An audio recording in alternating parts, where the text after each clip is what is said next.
Bonjour tout le monde, bienvenue à ce 18e épisode du podcast de Board Game Québec. Comme d'habitude, vous êtes avec Jean-Philippe et aussi Marie-Lou est avec moi. Bonjour. Bonjour à toi Marie-Lou.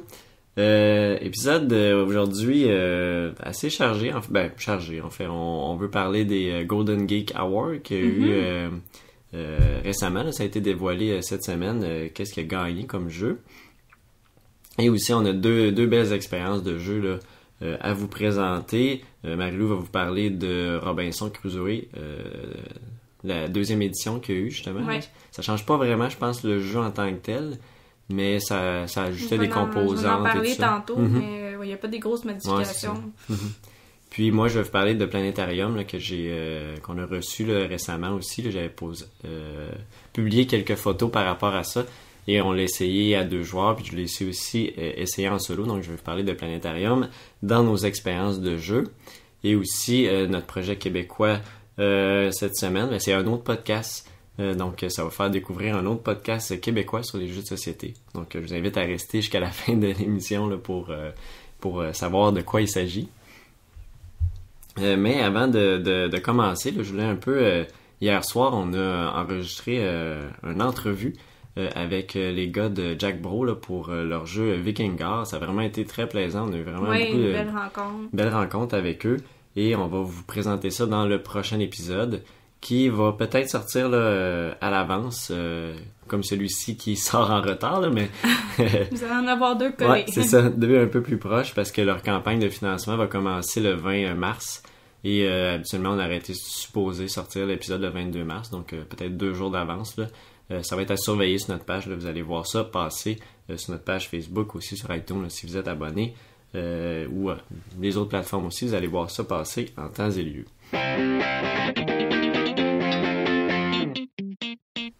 Mais avant de commencer l'épisode officiellement, on avait des petites nouvelles qu'on voulait vous parler. Je vais laisser Jean-Philippe commencer. Il est très au courant des sorties de jeux, puis là, il y a pas mal de choses qui s'en viennent. Oui, c'est ça. Il y a des petites nouvelles. J'en ai même une là, que je pense que je vais rajouter dans dans ce que j'avais sorti, que j'ai vu passer cette semaine. Mais avant, je pense qu'on vous avait parlé là, de quelques épisodes. On avait une question, quel jeu qu'on attendait en 2017. Et puis, j'ai répondu Renoir Miniature. Et là, justement, j'ai vu qu'il était disponible en précommande. Donc, je sais pas si ça va être un jeu qu'on va acheter parce que c'est quand même un jeu qui est dispendieux. Là. Mais c'est sûr que je vais vouloir l'essayer. Je trouve ça vraiment... L'univers Renoir, là, j'aime vraiment ça. L'aspect des... À chaque fois, je pense que je parle de ce jeu-là, c'est vraiment... Ça me ramène à Heroes of Might and Magic. Puis je trouve que j'ai le goût de replonger dans cet univers-là, dans un jeu de jeu de table. Là, c'est un jeu de miniature dans ce cas-là. Là. Ça fait longtemps que tu veux essayer aussi un jeu de miniature comme ça. On n'en a pas dans notre collection encore. Ouais. Donc, à surveiller. Là, si ça vous intéresse, ça, j'ai vu qu'il était disponible en précommande là, dans quelques boutiques en ligne. Là. Donc, c'est à surveiller. Et aussi, disponible en précommande, il y a le jeu Charterstone, qui était aussi un des jeux, là, un jeu Legacy de Jamie Stegmaier, qui va vraiment... en fait... Ils veulent rien dévoiler, tout simplement parce que ce que j'ai entendu cette semaine, je pense que c'est Jean-Philippe de l'école du jeu puis Martin de Zone Jeux de Société, ils ont fait une entrevue ensemble. Je pense que c'est eux qui ont dit ça là, justement où j'ai vu ça passer, je sais plus. Non, ça me dit quelque chose aussi quand on l'a écouté ensemble. Si on ouvre la boîte,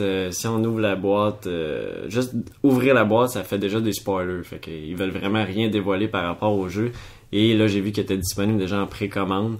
Mais eux autres, j'ai eu l'update là, de Jamie Stegmaier qui disait que ça va être vraiment plus tard en 2017. Là, ils sont conscients que les boutiques le mettent en précommande, même si le jeu est vraiment pas prêt à sortir. Donc, c'est vraiment un engouement qui est déjà prêt là, pour sa sortie de ce jeu-là. Et donc ça, c'est ça pour les... puis celui de plus que je voulais rajouter, j'ai vu ça passer, je pense, hier ou avant-hier, là, c'est le jeu Gloomhaven, qui n'est plus disponible. C'était une campagne Kickstarter. Puis récemment, là, j'ai lu un article, là, justement encore de Jean-Philippe de l'école du jeu, qui avec son article, sa review après une partie m'a vraiment fait oh wow, ça, ce jeu-là, j'ai vraiment le goût de l'essayer, de jouer. Et j'ai vu passer récemment que au lieu d'être réimprimé, en fait, ils vont refaire une campagne Kickstarter, mais je pense qu'ils...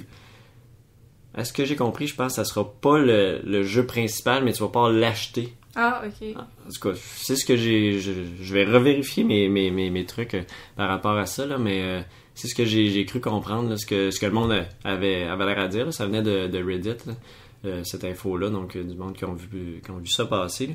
Donc c'est ça. Ça devrait être pas nécessairement la campagne sur un autre Gloomhaven, mais ça va être que tu peux l'acheter en plus du jeu que tu vas supporter. Ok. Donc, c'est à surveiller. Lorsqu'on va voir ça passer, là, c'était pour le mois d'avril à peu près, je crois.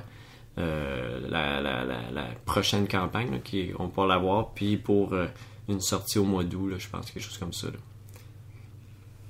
Ok. Donc, on va surveiller ça. Ouais.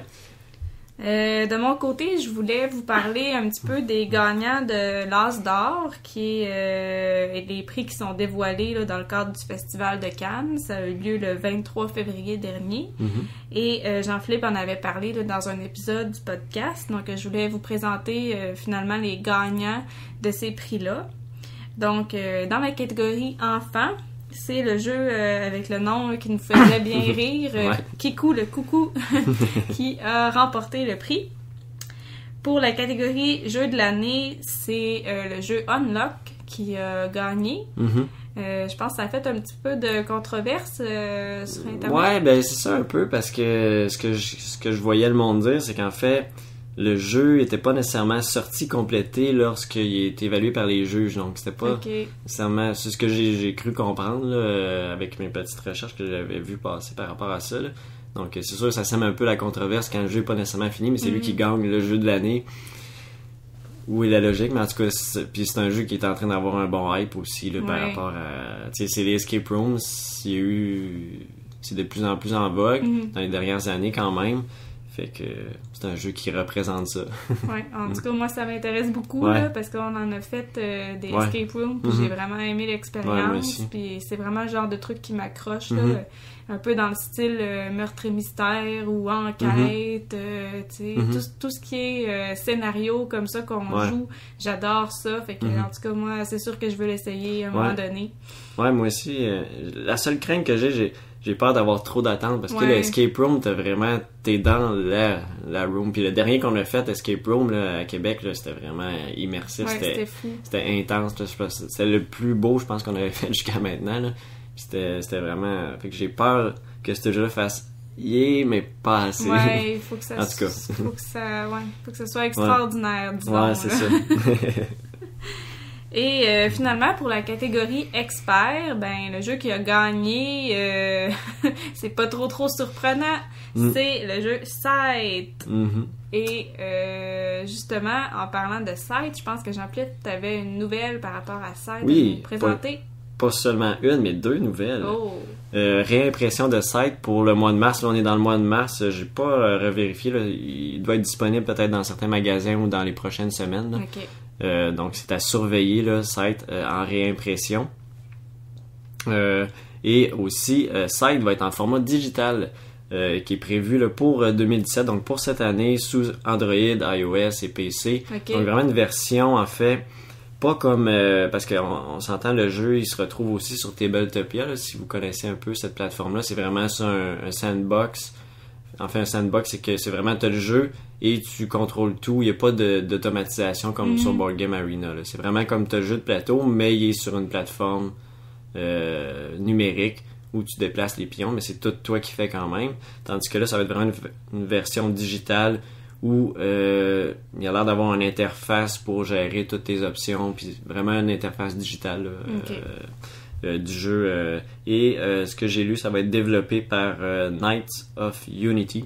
Je connais pas cette équipe de développeurs-là, mais si vous connaissez, ça va être développé par eux. OK. Puis, bon, pour terminer notre section sur les nouvelles, j'ai un petit quelque chose que je voulais vous parler. C'est pas vraiment une nouvelle, c'est un vidéo sur YouTube. La chaîne qui a fait la vidéo, ça s'appelle ActuaLOL. C'est en anglais. La chaîne est en anglais. C'est un gars qui vient de l'Angleterre. Par contre, pour ceux qui comprennent l'anglais puis qui ont déjà joué à Pandémie Legacy, le vidéo, ça vaut vraiment la peine d'aller le voir. Dans le fond, c'est une parodie qui est faite d'une chanson de Justin Bieber, Love Yourself, et sur le thème de Pandémie Legacy. Et bon, il y a d'autres YouTubers connus là qui viennent dans le vidéo là une fois de temps en temps. Il y a une apparition de Rado entre autres, puis c'est vraiment drôle. J'ai vraiment trippé sur cette vidéo-là. Puis aussi, ben le vidéo, en même temps, c'était comme un giveaway, là, un concours pour gagner une copie de la saison 2 de Legacy. Là, on était supposé filmer l'épisode un petit peu plus tôt. Je sais pas si à cette date-ci, le concours est fini, j'ai pas revérifié, mais ça vaudrait la peine d'aller voir. Là. Vous avez juste à, dans le fond, vous abonner à sa chaîne YouTube, faire un commentaire et mettre un pouce en haut sur la vidéo, puis vous vous êtes inscrit pour le concours pour gagner une copie de la saison 2 de Pandémie Legacy. Lorsqu'elle va sortir, parce qu'elle n'est pas encore sortie. Oui, c'est ça, c'est comme une espèce de précommande. Un pré-concours. Ouais, pré-concours. Un bon concept. En tout cas, la vidéo m'a vraiment fait rire, là. Je veux pas trop en parler pour pas dévoiler les punchs, là, mais c'est vraiment comique. Mais ce que j'avais entendu, c'est qu'il y avait quelques spoilers, peut-être. Si vous avez pas joué, il faut faire attention, je pense. Ouais, ben nous, on n'est pas très avancés dans la campagne, puis en tout cas, j'ai rien remarqué qui m'a vraiment gâché mon plaisir, là, tu sais. Il y a une petite affaire que je me suis dit, me semble que ça, j'ai jamais vu ça dans la pandémie, sûrement que ça s'en vient plus tard, mais tu sais, j'ai déjà oublié c'était quoi. Ouais, c'est ça. C'était pas, c'était pas comme un spoiler de film qui dit la fin, là, non, c'est ça, là. De toute façon, au rythme, on avance peut-être à un mois par mois dans le jeu Pandémie. Là, on est rendu au mois de mars, je pense, c'est ça. Fait que on part jouer notre mois de mars dans le mois de mars. Ouais, à date, ça fait bien. Donc, je vais répéter le nom de la chaîne, c'est Actualol. Ouais. Donc ça fait le tour aussi de nos nouvelles. Donc on va pouvoir enchaîner avec notre sujet principal qui sont les Golden Geek Awards pour les jeux de société.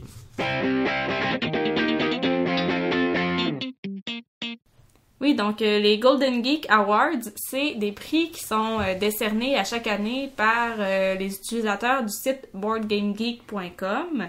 C'est les 11e prix annuels jusqu'à maintenant. Dans le fond, c'est vraiment choisi par les utilisateurs à chaque année. Là, je pense que c'est les utilisateurs qui font les nominations puis aussi qui votent. Là, fait que c'est vraiment comme des coups de cœur populaires là, des gens, des utilisateurs. Puis pour voter, il fallait être un contributeur du site là, par un don ou même par les Geek Gold, là, ça pouvait fonctionner. Je pense que c'était 20 Geek Gold là, pour pouvoir voter. Puis ces prix-là, c'est aussi réservé pour les jeux qui sont sortis dans l'année. Il y a 15 catégories. Puis, il y a aussi des catégories là, pour les jeux vidéo et les jeux RPG, parce que sur le site de Board Game Geek, c'est comme séparé en 3. Là. Il y a aussi, je pense, Vidéo Game Geek puis RPG Geek, là, quelque chose comme ça. En tout cas, ils ont comme 3 versions du site, tout dépendant de quelle sorte de jeu vous aimez. Mais juste pour les jeux de société, il y avait 15 catégories. Fait que c'est quand même beaucoup de jeux là, qui se retrouvent en nomination pour ces prix-là. Donc, évidemment que nous autres, on va se limiter aux jeux de société dans notre chronique. Puis aussi, on nommera pas nécessairement tous les jeux qui étaient en nomination. Là. Si vous voulez voir l'intégralité, vous pouvez aller voir sur le site. On va essayer de mettre le lien là, sur... dans la description du podcast pour que vous puissiez aller voir, là, parce que il y a beaucoup de jeux, puis c'est souvent les mêmes jeux aussi qui se retrouvent dans les différentes catégories, là. Mais on vous invite à aller voir ça si vous voulez avoir des suggestions de jeux, là, ça donne plein d'idées. Ça donne plein d'idées. Il y a beaucoup, c'est ça, tu sais, vu que c'est Board Game Geek, on connaît le ranking Board Game Geek, fait que il y a quand même un lien entre tout ça. Là. On voit les jeux qui ont monté dans l'année, c'est sûr qu'ils avaient des bonnes chances de gagner des prix. Puis on va le voir. Donc, la première catégorie, la plus prestigieuse, on pourrait dire, là, la Board Game of the Year, donc le jeu de l'année.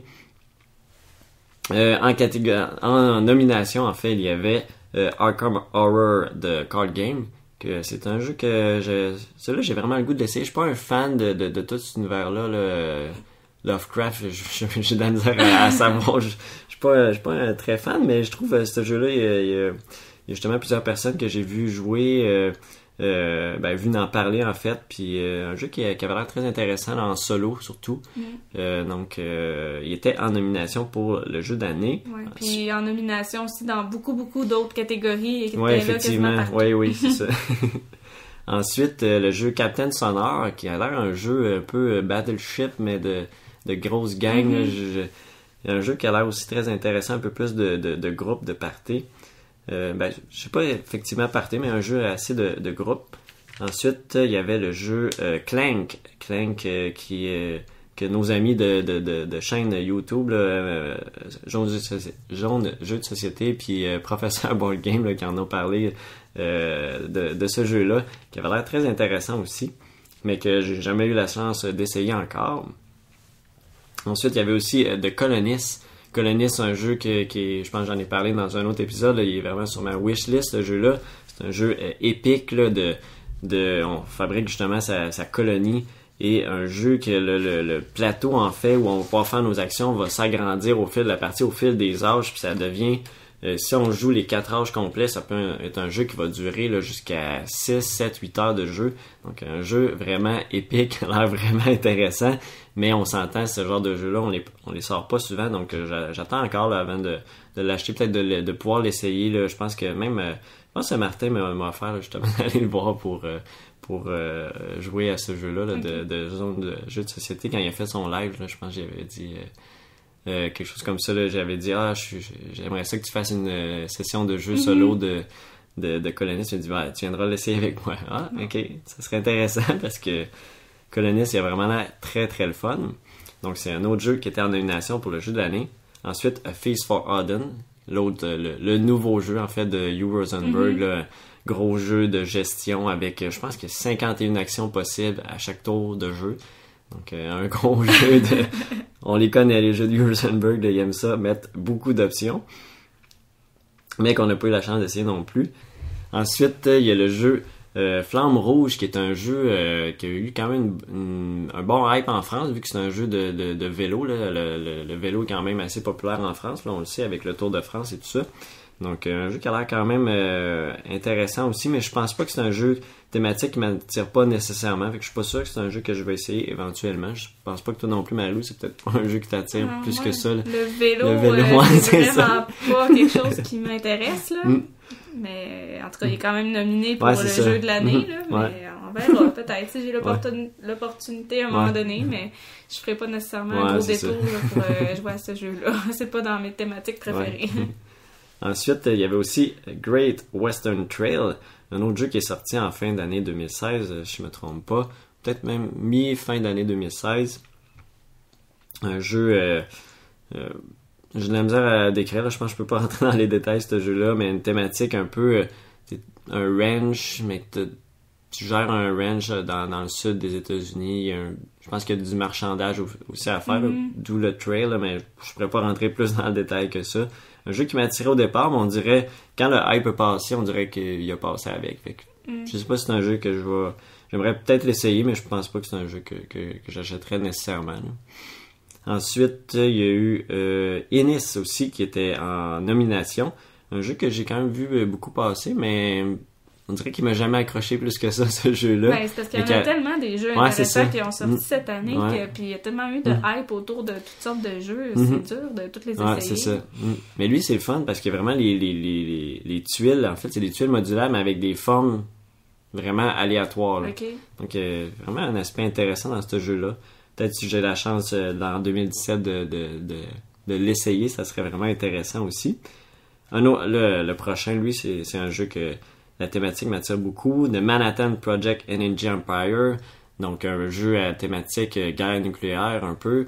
Donc, il faut construire notre bombe atomique, si je me trompe pas, dans ce jeu-là. Donc, un jeu qui m'attire un peu plus. Ça a l'air, dit de même, ça a l'air bizarre, là, mais j'aimerais ça construire une bombe atomique. Ça a l'air un peu bizarre.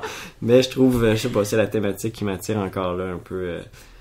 pas guerre, mais un peu... C'est un peu dans ces... C'est pas vraiment un jeu de guerre, mais c'est ça. Si tu construis une bombe atomique, d'une certaine façon, c'est parce que tu veux pas vraiment faire du bien. L'autre jeu, un jeu qu'on a la première édition, mais là que la deuxième édition a vraiment fait beaucoup de hype, Mansion of Madness, qui avec son application mobile aussi qui permet de jouer au jeu là, avec un maître de donjon virtuel, on pourrait dire. Hein. Intelligence artificielle. Ouais, c'est ça. Comme on peut retrouver aussi dans Descent, qui est aussi de Fantasy Flight. Donc, lui aussi en nomination. Ensuite, Mech vs Minion, le jeu, lui, qui a aussi, en fait, connu un gros hype aussi cette année. Avec, en fait, lui, c'était vraiment un jeu que tu commandais de la compagnie qui ont créé le jeu. Que le nom m'échappe, là, mais... un jeu dans l'univers de League of Legends. Pas, moi, je sais que toi, Marilou, tu jouais à ça, là, mais moi, j'ai jamais vraiment joué à ça. Ouais, j'ai joué un peu. Un peu. Mais c'est ça, c'est un jeu dans cet univers-là, Mech vs Minion. Et un jeu que j'ai justement avec un ami qui m'a montré l'intérieur de la boîte, tout ce qu'il y avait comme contenu, puis la boîte était vraiment bien faite. Puis un jeu, il y a un aspect un peu... pas legacy, non c'est pas vraiment legacy, mais en fait il y a des choses que tu vas dévoiler au cours des scénarios, parce que je pense qu'il y a 10-12 scénarios, quelque chose comme ça, puis il y a un gros boss final que lui est dans une boîte, puis tant que t'es pas rendu là, ben tu peux pas ouvrir cette boîte-là. C'est un aspect intéressant quand même dans ce jeu-là. Ensuite, Quadropolis, un jeu qu'on a, le premier je pense sur la liste que je viens de passer au complet. Quadropolis, qui est vraiment un très bon jeu familial quand même. Il se distingue quand même. Je trouve la liste est quand même avec des jeux assez lourds, on peut dire là, quand même, en général. Et là, on pas a... toutes, mais pas je toutes, dirais mais... des jeux pour les tripeux de jeux. Ouais, c'est vrai. Puis Quadropolis, c'est vrai que c'est un jeu que moi, j'apprécie beaucoup. Puis je l'ai fait sortir en famille. On l'a sorti ensemble à deux... de plusieurs façons. On l'a sorti quand même souvent, ce jeu-là. Puis c'est vraiment un très bon jeu. J'adore ce jeu-là, Quadropolis. Et un autre, ensuite, Sight, bien sûr, qui était en nomination aussi. Sight qui a eu son année, en fait. Même pas besoin d'en parler. Non, même pas besoin d'en parler. Je vais passer à l'autre nomination, qui était Star Wars Rebellion, qui, lui, un jeu, je pense, qui était pour 2 joueurs. Étant pas vraiment gros fan de Star Wars, c'est pas des jeux que je regarde nécessairement. Là. Souvent, c'est plus... Je dirais pas que c'est des jeux qui vont satisfaire le public Star Wars, mais souvent c'est ça un peu. Là, ça attire ce monde-là, ce public-là qui aime les jeux à univers Star Wars. Mais je pense que j'ai vu quand même des choses passer, puis c'est un jeu qui joue en solo aussi, puis qui avait l'air bien apprécié là, par les joueurs. Et finalement, le dernier nominé, Terraforming Mars, un jeu dans l'univers en fait de peupler la planète Mars, donc de la rendre habitable. Un jeu aussi qui a l'air très intéressant, qui aussi est en reprint, là, je pense que justement dans les prochains mois, je pense même en ce moment, là, ça va s'en venir aussi, qui a été justement discontinué là, à la fin de 2016. Là, il était plus... en rupture de stock. Il est en rupture de stock, effectivement. Puis il est sorti en même temps à peu près que Sight, si je me trompe pas. Que je voyais des photos tout le temps des deux en même temps sur Internet, puis ça faisait un gros hype. Ouais, effectivement, c'est dans les mêmes moments là, dans l'été 2016. Et là, roulement de tambour, qui a gagné? Eh bien oui, Sight a gagné. Quelle surprise! Quelle surprise! Mais quand même, c'est ça. C'est pas surprenant non plus parce qu'on sait que Sight a monté dans le top 10 BGG au courant de l'année. Donc, à son année de sortie, il est déjà monté dans le top 10. Donc, c'était pas vraiment surprenant de le voir gagner le jeu de l'année. En deuxième position, on vient d'en parler, Terraforming Mars, qui a justement connu là, aussi un bon hype en même temps que Sight. Et finalement, en troisième position, en fait, Runner-Up, je sais pas si c'était vraiment deuxième ou troisième, là, c'était les deux Runner-Up. Donc, je l'ai mis dans l'ordre qui était placé sur le site. Donc, en troisième, c'était Star Wars Rebellion. Donc, un autre bon jeu. Puis c'est les 3 jeux qui sont sortis dans la deuxième portion de 2016. Donc, on voit quand même que il y a tellement de jeux qui sortent dans une année que c'est sûr que c'est les jeux, je pense, qui viennent les plus récents qui vont remporter ces prix-là. Je crois qu'on va voir cette tendance-là peut-être dans les autres catégories aussi. Donc, je vais te laisser continuer avec la deuxième catégorie, le two-player game. Oui, donc pour la catégorie des jeux pour 2 joueurs, il y en a beaucoup en nomination, puis surprenamment, il y en a pas beaucoup là-dedans qu'on connaît ou qu'on a essayé. Là. D'habitude, les jeux pour 2 joueurs, on les essaye pas mal toutes, là, mais là, il y en a beaucoup à découvrir là-dedans. Fait que je vais les nommer rapidement. Premièrement, on a, Jean-Philippe va être content, 13 Days de Cuban Missile Crisis. On en a déjà parlé souvent là, dans le podcast. Ouais. C'est un jeu qu'on apprécie beaucoup, comme Twilight Struggle, mais en version courte. Ouais, très courte, ouais. Vraiment un très bon jeu, 13 Days. Ensuite, il y a Agility, que moi je connais pas, Moi Jean-Philippe non plus, je pense. Non. Ensuite, on en a parlé tantôt, Arkham Horror The Card Game, qui est en nomination aussi dans cette catégorie-là. Ensuite, The Blood of an Englishman. Je ne connais pas, mais avec le nom, en tout cas, ça m'intrigue. Ouais, c'est intriguant quand même.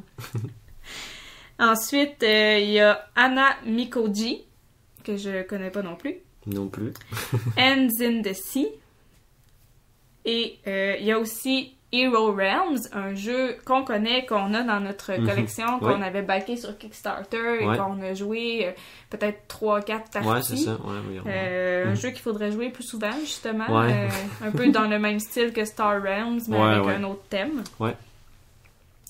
Il y a aussi le jeu Odin's Ravens, la 2e édition, qu'on n'a jamais essayé non plus. Le jeu One Deck Dungeon. Ah, ça c'est un jeu qui est sur ma wishlist pour les jeux solo. Ah. Je me suis abonné, inscrit sur un groupe Facebook de solo gamer.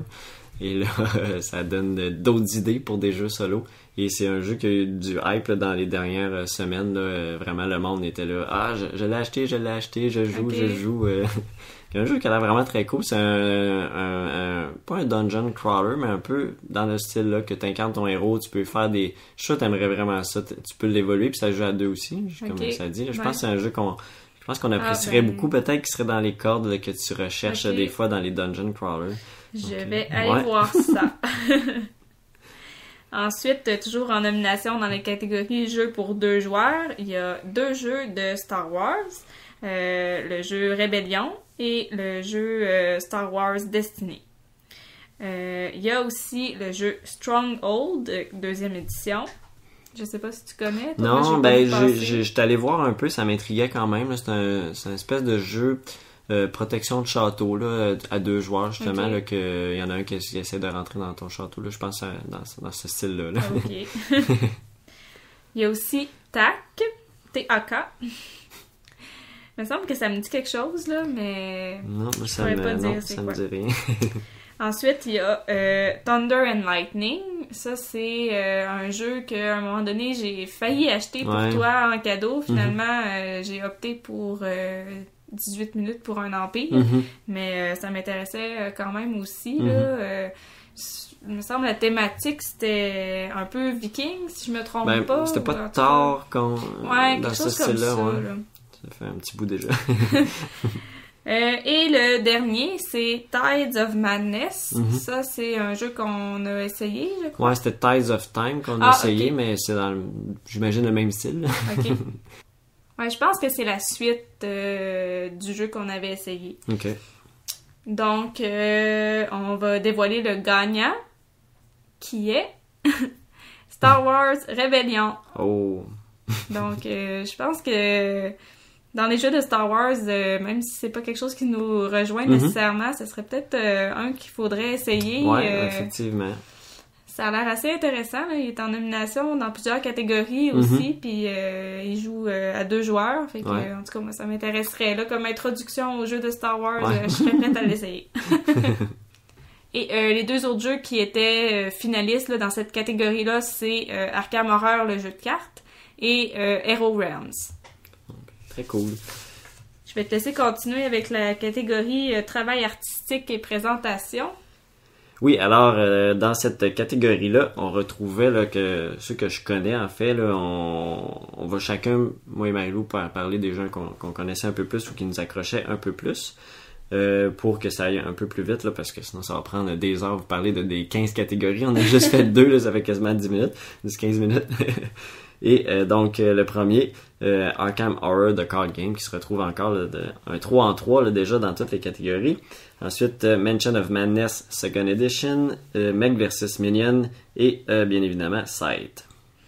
Moi, j'ai vu aussi qu'il y avait Evolution Climate. Moi, j'avais joué au jeu de base, là, ça c'est une extension, mais ce qui est le fun là-dedans, pour le côté design, c'est que c'est très très coloré avec des animaux puis tout ça. En tout cas, moi, ça m'attirait beaucoup, là, ce jeu-là. Fait que l'expansion, c'est le fun, là, ça reprend le même design que le jeu de base. Il y a aussi Inis, là, on en a parlé tantôt, mais ce jeu-là, je trouve que le design de la boîte est vraiment spécial. Là. On dirait des espèces de vieux jeux vidéo. C'est comme quasiment comme si on voyait les pixels là, dans l'image, mais je pense que les composantes qui sont dans la boîte sont pas nécessairement dans le même style, mais la boîte, je trouvais qu'elle sortait de l'ordinaire comme design. Il y a aussi 2 jeux là, qui sont comme d'inspiration asiatique, là, côté artistique. Il y a Kanagawa et Lotus. Ça fait un peu style aquarelle, là, particulièrement Kanagawa. Je suis allée voir là, sur Internet, c'était quoi un peu, je connaissais pas, mais ça tombe vraiment dans mes goûts, là, le côté artistique de ce jeu-là. Puis Sight, je pense que tu l'as déjà mentionné, là, mais ça aussi, là, c'est vraiment magnifique. Là. Ouais, c'est super beau ce jeu-là. Il y a tellement de détails sur la map, là, c'est fou. Là. Puis les composantes aussi, tout est vraiment très, très, très beau. Ouais, effectivement. Fait que je vais te laisser dévoiler le gagnant et les finalistes. Oui, alors le gagnant, bien évidemment, on parle de Sight, qui a réussi à remporter ce prix-là également. Et les 2 finalistes étaient Mech vs Minion et Inis. Donc Inis qui t'a accroché, c'est pas pour rien. Et là, je vais te laisser poursuivre avec les jeux de cartes. Oui, donc pour les jeux de cartes, moi, ceux qui m'accrochent plus particulièrement, il y a Archéologie de New Expedition.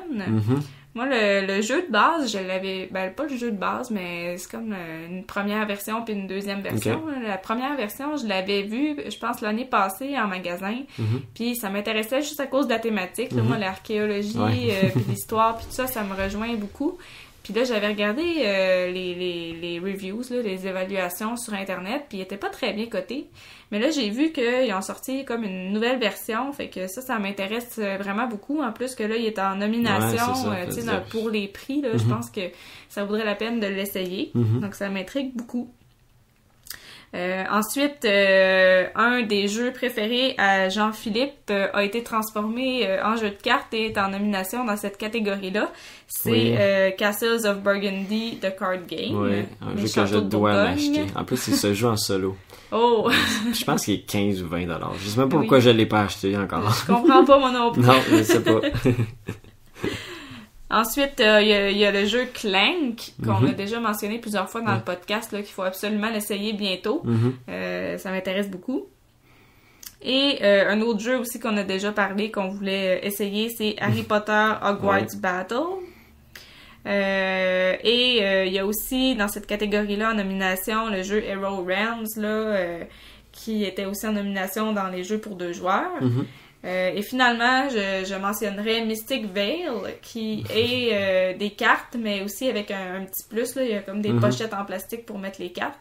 Il est quand même en nomination dans la catégorie jeu de cartes, même si c'est pas un traditionnel jeu de cartes. Ouais, ben c'est un deck building, mais avec un aspect différent que je pense que je l'avais déjà mentionné, il m'a un peu déçu, je trouve. J'ai été surpris de le voir là, on dirait, parce que même avec ce qu'on avait entendu des autres, le concept est bon, il est innovant, mais on dirait qu'il manquait un peu de saveur au jeu, mais en tout cas. Ben justement, il est en nomination dans une autre catégorie là, pour côté innovation. Mais moi aussi, j'ai été surprise de le voir là, parce que je pense qu'il y a beaucoup de gens qui ont été un peu déçus. Mais c'est sûr que côté innovation... ils ont eu quelque chose, puis je pense que ça va revenir. Le jeu en tant que tel, comme tu dis. Moi, ce que je voulais rajouter de plus dans cette catégorie-là, un jeu que j'avais essayé, 51st State, Master Set, qui est un jeu, en fait, si vous connaissez, je pense que le monde connaisse plus Imperial Settler, dont Imperial Settler est inspiré de 51st State. C'est un jeu que j'avais essayé, c'est un jeu assez spécial, en fait, tu construis une espèce de pas de civilisation dans ce cas-là, une armée, puis tu peux attaquer un peu l'adversaire, puis des mécaniques intéressantes dans ce jeu-là. J'avais pas nécessairement accroché beaucoup, mais je suis pas surpris non plus de le voir là. C'est quand même un beau jeu, puis il y avait une bonne rejouabilité aussi dans ce jeu-là. Donc, 51st State Master Set. Arkham Horror de Card Game est encore là, bien évidemment. Et aussi, un autre jeu que j'avais essayé, Millennium Blades. Un jeu là qui simule un peu des collectible card games. Okay. Mais c'est dans le jeu, tu vas justement, t'as des rounds où c'était 10 minutes pour aller acheter des cartes dans le fond, faire ton deck, puis c'est vraiment spécial comme jeu. J'avais vraiment apprécié ça, l'aspect temps réel, puis t'as tellement de cartes dans ce jeu-là qu'à un moment donné, on dirait que ce jeu-là, après l'avoir joué la nuit, là, j'ai rêvé à des constructions de paquets de cartes. C'était fou, là. Il m'a hanté ce jeu-là, mais j'avais quand même bien aimé. Donc, je suis pas surpris de le voir là non plus. OK, donc pour les gagnants dans cette catégorie-là, les jeux de cartes, celui qui a gagné la première place, c'est Arkham Horror, le jeu de cartes. Donc, une raison de plus pour l'essayer encore. Donc, il était 4-4, et là, il a réussi à gagner dans cette catégorie-là. Et les deux finalistes, c'est Clank. Mm-hmm. Et aussi un jeu là qu'on n'a pas mentionné quand on a parlé des nominations, mais Sushi Go Party. Mm-hmm. Qu'on connaît pas beaucoup. Ouais. On avait joué, je pense, à Sushi Go, mais la version Party, je sais pas c'est quoi la différence. Je pourrais pas vous dire. Ouais, moi non plus, mais ça a l'air d'un bon jeu. Là. Justement, j'ai écouté aujourd'hui le top 10 de jeux familial que Professeur Board Game a fait avec Spur Game avec Maxime Tardif, là, le créateur de Formidable. Ils ont fait un top 10. Puis il était, je crois, dans le top 10 là, de David, le Sushi Go Party. Okay. Donc un jeu qui a l'air intéressant. Puis c'est pas surprenant donc de le voir être finaliste dans cette catégorie-là. Donc on va maintenant passer aux jeux coopératifs. Oui. Je peux peut-être commencer. Ouais, vas-y. Moi, cette catégorie-là, j'ai trouvé que il y a beaucoup de jeux qu'on connaît pas. Je sais pas pourquoi, là. D'habitude, on est quand même au courant de pas mal de jeux qui sortent. En tout cas, moi, il y en a beaucoup là-dedans que je connais pas trop. OK. Il y a encore en nomination Arkham Horror, le jeu de cartes. 55.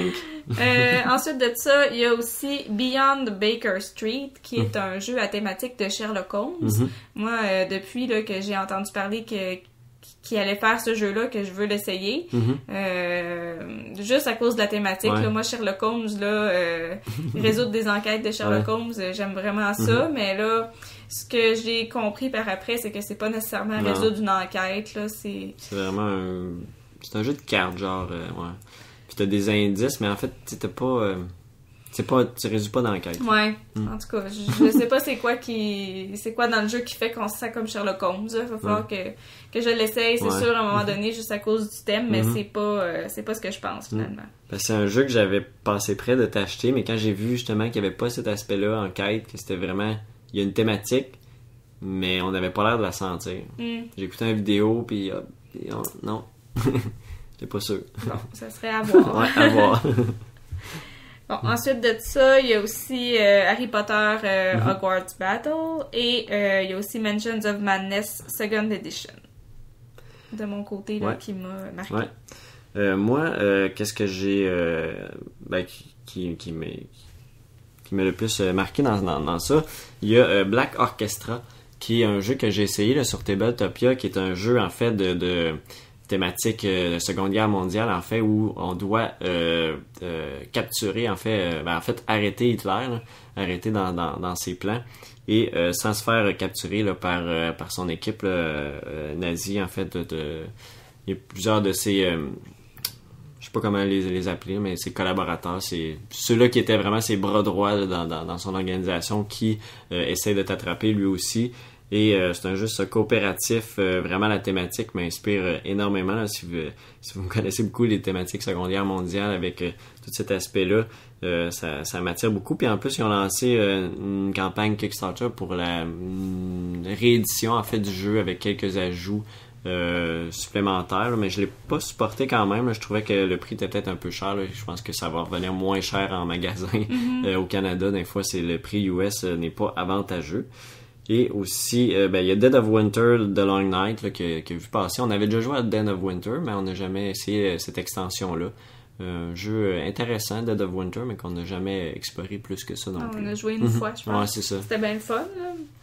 Il n'y avait pas eu de traite en plus. On n'a pas eu l'opportunité de rejouer. Ouais, c'est ça. Alors, qu'est-ce qui a gagné? C'est Meg vs Minion. Qui est pas très surprenant parce que, comme je disais, c'est un gros jeu avec l'aspect coopératif de programmation, en fait. Et puis, un aspect aussi que je disais pas legacy, mais en fait qu'il y a des choses qui se développent dans le jeu un peu. Donc, pas très surprenant. Et qu'est-ce qui était finaliste? Donc, Mansion of Madness, 2e édition, et Arkham Horror, The Card Game. Bon, alors, les jeux d'horreur coop ont la cote. Ça fait la cote. OK. Donc, je vais continuer avec la catégorie des expansions. Il y en a quand même quelques-unes pour des jeux qu'on a, fait que c'est intéressant de voir ça. Premièrement, il y a l'expansion pour Seven Wonders Duel qui est sortie, qui s'appelle Panthéon. Ouais. On l'a dans notre collection, on l'a essayé quelques fois. On a bien aimé. Il y a aussi une expansion, expansion, je sais jamais, en tout cas. Une extension pour le jeu Alchimiste qui s'appelle The King's Golem. Moi, c'est vraiment à essayer pour moi là, parce que le jeu Alchimiste, j'aime beaucoup ça, mais on le sort pas souvent, je sais pas pourquoi. Je pense que c'est compliqué un peu à expliquer à des nouveaux joueurs, puis ça prend quand même du temps à jouer, mais moi j'aime vraiment beaucoup ce jeu-là, puis j'aimerais vraiment ça pouvoir voir qu'est-ce que l'expansion ajoute au jeu, là. Ouais, moi aussi, parce qu'en plus, on l'a sorti beaucoup à un moment donné, puis ça fait longtemps qu'on y a pas joué, je pense, là, on a quand même sorti quelques fois, facilement 6 mois passés. Puis je pense que c'est le seul jeu que je suis invaincu. J'ai toujours gagné à ce jeu-là. C'est vrai. Ouais. Tourne le couteau dans le plaie. Ouais, j'adore ce jeu-là. Moi, j'aime ça, mais on dirait que souvent, je réussis à avoir la solution, mais je me concentre pas assez à aller publier des théories sur la solution. Là, fait que, en tout cas, je sais pas, il y a peut-être trop d'affaires à réfléchir pour moi dans ça. Ensuite, il y a aussi une expansion en nomination là, pour le jeu Les Poilus qui s'appelle À vos ordres, qu'on a aussi. Ouais. Et il y a aussi une extension en nomination pour le jeu Russian Railroads qui s'appelle American Railroads. Donc, on l'a jamais essayé. Nous, on a déjà essayé une expansion pour ce jeu-là. C'est German Railroads. Ouais, OK. Fait que donc, ça va en faire une autre à essayer. Ouais, c'est ça, effectivement. Puis d'ailleurs, Russian Railroad qu'on a, mais qu'on n'a pas encore joué. Rejoué depuis. Ouais, on l'a eu à Noël, puis on l'a déballé, mais faudrait se faire une partie. Oui, on est dû pour ça. On l'a déjà essayé, fait que c'est sûr qu'on était moins pressés de l'essayer. Ouais, effectivement. Et qu'est-ce qui... Moi, pour ajouter à ce que tu disais, seulement le Orléans, Handle et Intrigue, Orléans, un jeu qu'on a déjà essayé une fois. Un jeu très intéressant aussi. Et là, cette extension-là fait qu'on peut jouer aussi en mode coopératif dans ce jeu-là, Orléans, qui est un jeu quand même assez connu. OK, donc je vais dévoiler le gagnant. Et sans grande surprise, l'expansion gagnante, c'est celle pour Seven Wonders Duel Panthéon. Bon, moi, ça me surprend pas, là. Vous savez comment j'aime ce jeu-là. Ça fait quand même un petit bout qu'on a joué, par exemple. Mais pas très surprise de voir que c'est ce jeu-là qui a gagné. Et pour les deux finalistes, c'est des extensions qu'on n'a pas nommées, mais on va vous dire c'est lesquelles. C'est Dead of Winter, The Long Night et une extension pour Time Stories, A Prophecy of Dragons. Un jeu qu'on n'a jamais essayé d'ailleurs, mais qui m'intéresse. Ouais, moi aussi, effectivement. Un jeu que... C'est mon genre avec les scénarios. Oui, c'est ça. Mais j'avais entendu qu'il était moins bon à 2 joueurs. Donc, OK, c'est pour ça qu'on l'a pas essayé encore. C'est ça. à chaque fois qu'on revient à ce jeu, c'est vrai, il est moins bon en 2 joueurs, mais ça va être un jeu à peut-être jouer lorsqu'on va avoir fini Pandémie Legacy, peut-être dans ce style-là qui pourrait être intéressant. Mais je pense que lorsqu'on va avoir fini Pandémie Legacy, le 2 va sortir, en tout cas. C'est une autre histoire. Donc, du côté des jeux, la catégorie des jeux familiaux, il y avait, qu'est-ce qui a retenu mon attention? Il y a le jeu Clank, bien évidemment, qu'on a parlé quelques fois. Il y a le jeu Codename Pictures, qui est ça, Codename. Nous autres, on a la version pas avec Picture, des mots, avec des mots que j'apprécie beaucoup. Puis c'est une petite anecdote à propos de ça. Les premières fois qu'on a joué à Codename, Picture n'était pas encore sorti. Avec la personne avec qui on jouait, il avait acheté des cartes d'un autre jeu. Et on jouait dans le fond à Codename Picture avec l'autre Codename avant qu'il sorte. C'est quand même assez une petite anecdote comique par rapport à ça. Donc l'idée était quand même facile à avoir, on dirait. On dirait que les éditeurs du jeu, ils ont eu vent de cette variante-là, puis ils ont décidé de l'exploiter. Là. Ouais, ben peut-être qu'elle était même disponible sur BGG, peut-être, là, que le monde s'en avait discuté, puis ils ont décidé de juste faire une version, faire de l'argent aussi avec, là, si c'est de quoi qui était facile à faire aussi. Ouais. Et aussi Cottage Garden, un jeu de Hugh Rosenberg là, qui est patchwork un peu pour 4 joueurs, on pourrait dire, là, ce que j'ai entendu, là, qu'on n'a pas encore qu'on n'a pas eu la chance d'essayer. Harry Potter Hogwarts Battle, High School, le petit jeu de pichenote spécial de pingouin, là, ça a l'air vraiment cool, ce jeu-là. On a d'ailleurs parlé là, hier avec les gars de Vikingar là, qui aimaient bien ce jeu-là, High School. Et aussi, j'avais Junk Art et Quadropolis aussi dans cette catégorie-là. Moi, je rajouterais un petit jeu qu'on a essayé, qu'on a bien aimé, qui s'appelle King Domino. Ouais. Qu'on avait regardé pour acheter, mais il était en rupture de stock, là. Un autre jeu qui a eu beaucoup de popularité, je pense. Oui. Un très, très bon jeu, d'ailleurs, King Domino. J'avais vraiment beaucoup apprécié. Assez rapide, le fun. Il y avait tout, je pense, qui se retrouve dans un bon jeu. Là. C'était là. Et Jean-Philippe, peux-tu nous dévoiler les gagnants? Oui. Alors, sans grande surprise, encore une fois, Codename Picture qui a remporté le prix dans la catégorie familiale. Là. C'est pas très surprenant. C'est un excellent jeu Codename. Un jeu, comme je disais tantôt avec la petite anecdote, qu'on a beaucoup apprécié, même si on n'a jamais essayé la vraie version Codename Picture, qui semble intéressante vu que toutes les images sont en noir et blanc au lieu d'avoir de la couleur qui nous aidait, nous quand on avait essayé cette version-là de le faux Codename Picture. Et les finalistes sont Imhotep et Quadropolis. Alors pour la catégorie innovation, qu'est-ce que tu avais retenu?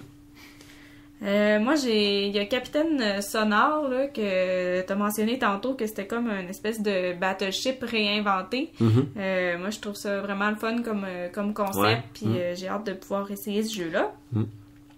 Aussi, le jeu High School, le jeu de pichenote de pingouin, c'est vraiment attirant, là, ce jeu-là. Puis quand on voit du monde jouer à ça, ça donne vraiment le goût de l'essayer. Là. Ça a l'air vraiment drôle, les petits pingouins. Puis c'est comme une espèce de plateau en 3D, là, avec des murs puis tout ça pour pouvoir donner les pichenottes.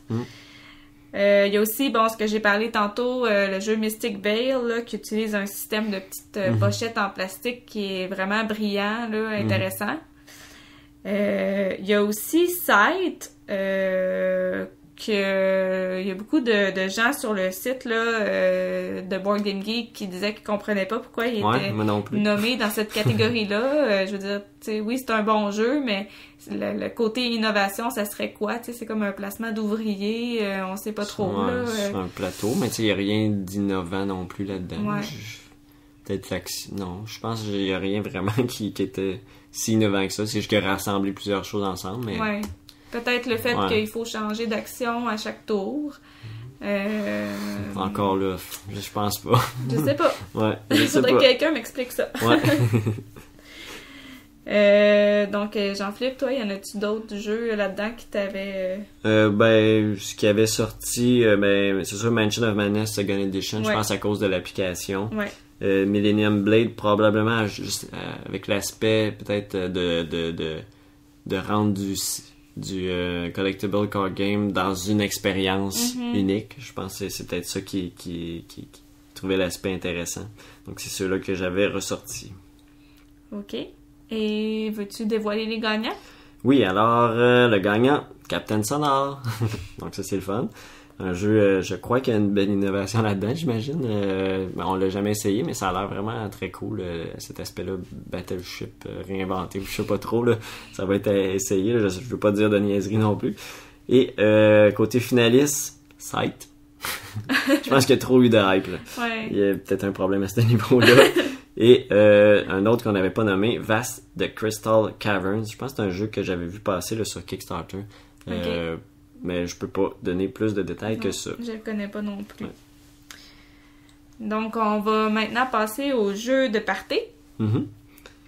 Moi, qu'est-ce que j'avais retenu? En fait, Captain Sonar, qu'on vient tout juste de nommer, Codename Pictures, High School, et aussi Secret Hitler, qui, j'ai imprimé le print and play, mais on l'a pas encore joué encore. C'est rare qu'on ait l'occasion de jouer à des jeux comme ça. Là, ça prend beaucoup de monde. Ouais, j'avais imprimé pour le temps des fêtes, finalement, il n'y a pas eu d'occasion vraiment. Là. C'est moins joyeux, peut-être, là, comme... Ouais, c'est ça, c'est pas très Noël. Ouais, c'est ça. On va jouer à un jeu... Avec le nom d'Hitler dedans, là, c'est pas très vendeur. Ouais. Mais bon... Moi, j'avais retenu pas mal les mêmes que toi. Là. Les autres qui sont en nomination, je les connais pas. Et puis, juste un de plus que j'avais vu, c'est Junk Art, qui a l'air vraiment cool. Encore là, dans le top 10 que j'ai écouté aujourd'hui avec David. C'est un jeu, je pense, avec des pièces de bois, tu montes une structure. Okay. Ça a l'air vraiment cool, un peu... ça me fait penser à un autre jeu qu'on avait déjà joué, qu'il fallait détruire les structures des autres. Kaboom, je pense, là, qu'on avait déjà joué. C'était drôle. Ouais, je pense pas que c'est dans le même style, là, mais on dirait le flash de même, là, ça me fait penser à ça. Ouais. Et qu'est-ce qui a gagné? C'est Codename Pictures. Pas très surpris. Non. Et les deux finalistes, c'est les deux autres jeux qu'on avait retenus, là, Captain Sonar et Secret Hitler. Maintenant, catégorie jeux solo. Oui, la catégorie jeux solo, je vais te laisser en parler. Tu connais ça beaucoup plus que moi. Il y en a beaucoup, là. On va prendre le temps de vous présenter là, ceux que Jean-Philippe connaît. Ouais, c'est ça. Je passerai pas au travers parce qu'il y avait quasiment 15 nominés, là, si je me trompe pas. Ouais, quand même. C'est une des plus longues catégories. Puis ça me fait penser, je pense que le jeu solo est vraiment en vogue ces temps-ci. Là, il y a un hype de jeu solo, je sais pas. Mais je pense que c'est juste par le fait qu'il y a de plus en plus de joueurs. Mais c'est pas toujours de plus en plus facile de trouver du monde ou t'as une soirée, il y a pas de monde pour jouer, tu vas jouer tout seul. Comme un jeu vidéo, moi je compare ça à la même chose. On dirait quasiment essentiel dans un jeu qui s'adresse aux gamers, vraiment. Là, on dirait qu'ils ont tendance à tout le temps de mettre une version solo pour pouvoir jouer, pour pouvoir écrire sa boîte 1 à... Malheureusement, des fois, elles sont pas toujours bonnes. Ça, c'est... ça veut pas dire que tu fais une version solo qui va être bonne puis qu'elle a été bien testée puis c'est juste pour satisfaire ou pour vendre un peu plus, donc ça faut faire quand même attention à ça. Donc qu'est-ce que j'ai retenu?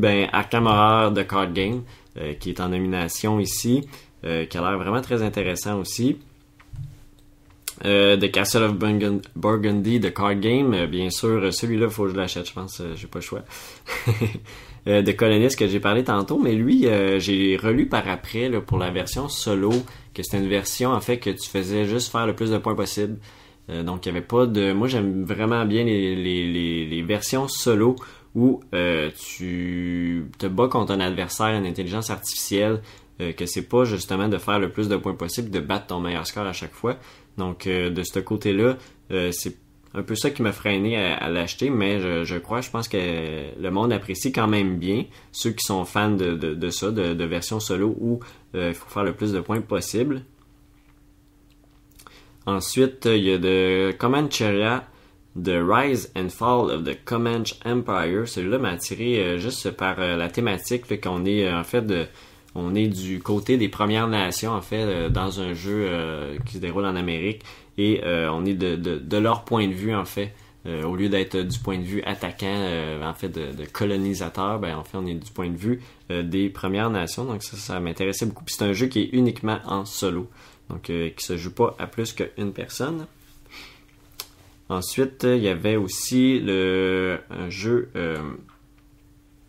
A Feast for Odin, qui supposément que la version solo est très bien. Moi, j'apprécie pas beaucoup les solos de You Rosenberg, parce que souvent, c'est faire le plus de points possible. Puis des fois, je les essaye. Là, j'avais essayé celle de Philosopher, j'avais aimé, mais je trouve, encore là, comme je disais, j'aime ça quand c'est se battre contre une intelligence artificielle. T'as l'impression vraiment de battre quelqu'un et non de juste faire le plus de points possible. Des fois, ça m'attire un peu moins. Mais je comprends là, qu'il se retrouve là. Je pense que ça a l'air vraiment un très bon jeu, A Feast for Odin. Il y a aussi Mansion of Madness Second Edition qui se retrouve là, justement, avec l'application. On peut jouer en solo. Ouais, ça c'est le fun. T'as pas l'impression de jouer tout seul. Ouais, non, c'est ça. Ça doit être vraiment très intéressant aussi, mais on dirait, vu qu'on a l'autre édition qui... Je pense pas que j'achèterais... Puis, comme je disais, l'univers Lovecraft, ça, c'est pas de quoi que je connais vraiment beaucoup. Donc, je pense pas que j'achèterais ce jeu-là pour cette version solo-là.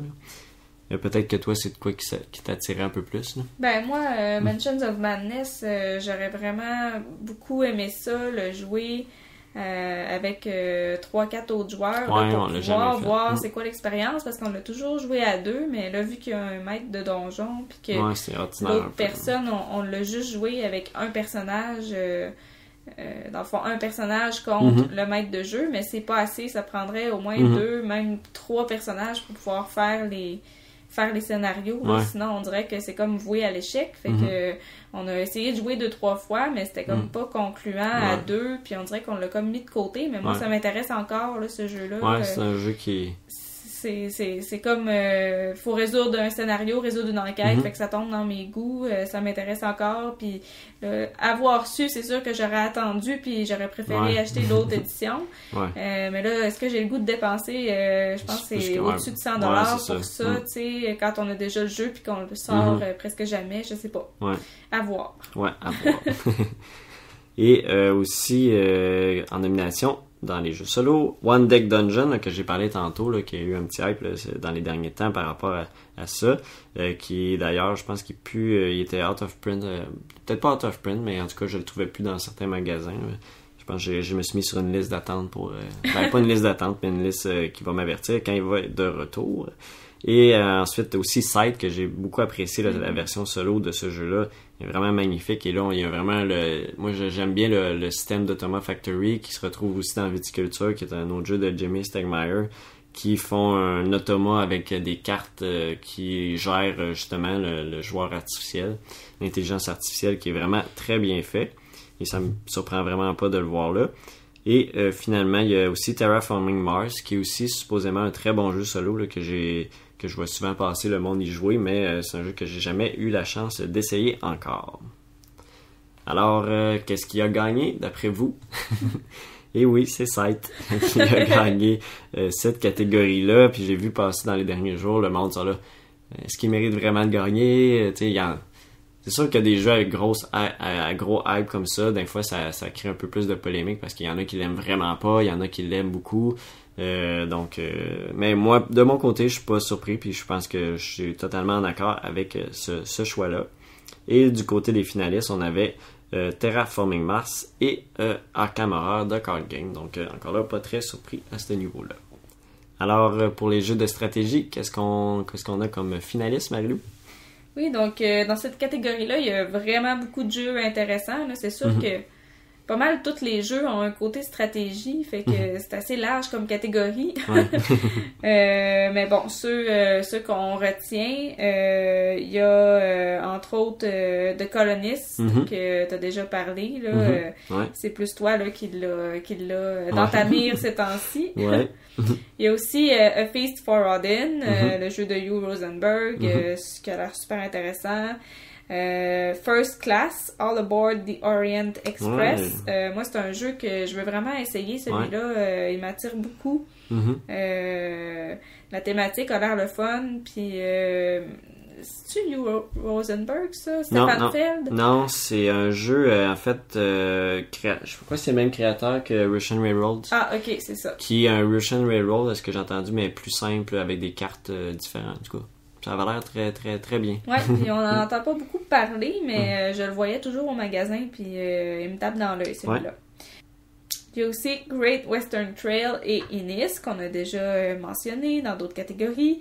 Un autre jeu aussi qui me tape beaucoup dans l'œil quand on va magasiner les jeux, c'est The Oracle of Delphi, l'oracle de Delphes. Ça, c'est le jeu de Stefan Feld. Ouais, c'est ça. Que j'aimerais beaucoup essayer parce que c'est basé un peu sur la mythologie grecque et faut accomplir, je pense, 12 tâches, là, comme un peu les travaux d'Hercule, puis c'est le premier qui réussit à toutes les faire qui gagne, là, si je me souviens bien. Ça a l'air vraiment intéressant, puis la thématique tombe dans mes cordes. Et il y a aussi les deux jeux là qui sont super populaires, Scythe et Terraforming Mars dans cette catégorie-là. Toi, y en a-tu d'autres là que tu as vu que tu voulais souligner? Non, je pense que à part peut-être The Manhattan Project, Age Empire, que j'ai parlé tantôt, qui m'intéressait beaucoup, puis Meg vs Minion aussi, là, je pense que deux jeux qui ont l'air vraiment très intéressants. OK, donc on est prêt à dévoiler les gagnants. Et encore une très grande surprise, le gagnant de la catégorie jeu de stratégie est Scythe. Wow. Et les deux finalistes sont Great Western Trail et Terraforming Mars. Donc c'est pas mal souvent les mêmes jeux qui reviennent. Oui, hein? il y a une tendance. Il y a une très grosse tendance. Il reste 3 catégories qu'on veut passer. Donc, du côté des jeux thématiques. Ta catégorie, ça varie où, les jeux thématiques? Oui, ça... mais dans ça aussi, là, dans cette catégorie-là, il n'y en a pas beaucoup que je connais où j'ai joué dans ça. Là. Ouais. Surprenamment. Là. Mais je pense, on se rend compte, là, on est peut-être en retard dans les nouveautés. Ouais, on dirait que les derniers mois, on a plus Ouais. ou moins suivi ça. On a tellement reçu à Noël qu'on est encore en train d'essayer de toutes les jouer. Puis on a comme une espèce de ban sur acheter des jeux parce que on les avait pas toutes développés. Puis on en a tellement ajouté à notre collection qu'on n'a pas beaucoup suivi ça. Mais on se rend compte qu'on est en retard, effectivement. Ben, tu sais, en même temps, parce que ce qu'on a demandé dans le temps de Noël, c'était plus des jeux qu'on avait essayés puis qui dataient un peu plus, mais qui étaient des bons jeux aussi. Tu sais, Terra Mystica, c'est un jeu formidable. C'est fou comme jeu. Puis c'est sûr qu'il n'y a personne qui va en parler ces temps-ci parce que c'est un jeu, ça fait longtemps qu'il est sorti, mais tout le monde sait que c'est un très bon jeu. Fait que, tu sais, on a fait ce choix-là, puis on se dit aussi on veut pas acheter d'autres jeux tant qu'on n'a pas tous joué nos jeux. Fait que ça, je pense que c'est une bonne résolution aussi, même si c'est tellement tentant de... Mais moi, je me dis que on va voir, dans quelques mois, quand on va être prêt à recommencer à acheter des jeux, on va voir lesquels qui ont survécu dans le temps. Ouais, c'est ça aussi. Qui sont encore populaires. Ouais, effectivement. Parce qu'il y a beaucoup de jeux là-dedans que c'était des Kickstarter, puis là, quand les gens ont reçu leur Kickstarter, ça a fait un gros hype. Quand il est sorti en magasin, ça a fait encore un gros hype, parce que là, il y en avait plus nulle part, puis là, il fallait le commander à l'avance. Tu sais, c'est comme compliqué, là. Ouais, non. C'est vraiment ça. Donc, côté jeux thématiques, on avait, qu'est-ce que j'ai retenu? Arkham Horror de Card Game qui se retrouve encore là. Captain Sonore, bien sûr, Clank, Mansion of Madness qui est encore là aussi, Meg vs Minion, on voit que c'est souvent les mêmes jeux, et Scythe encore qui se retrouvent là.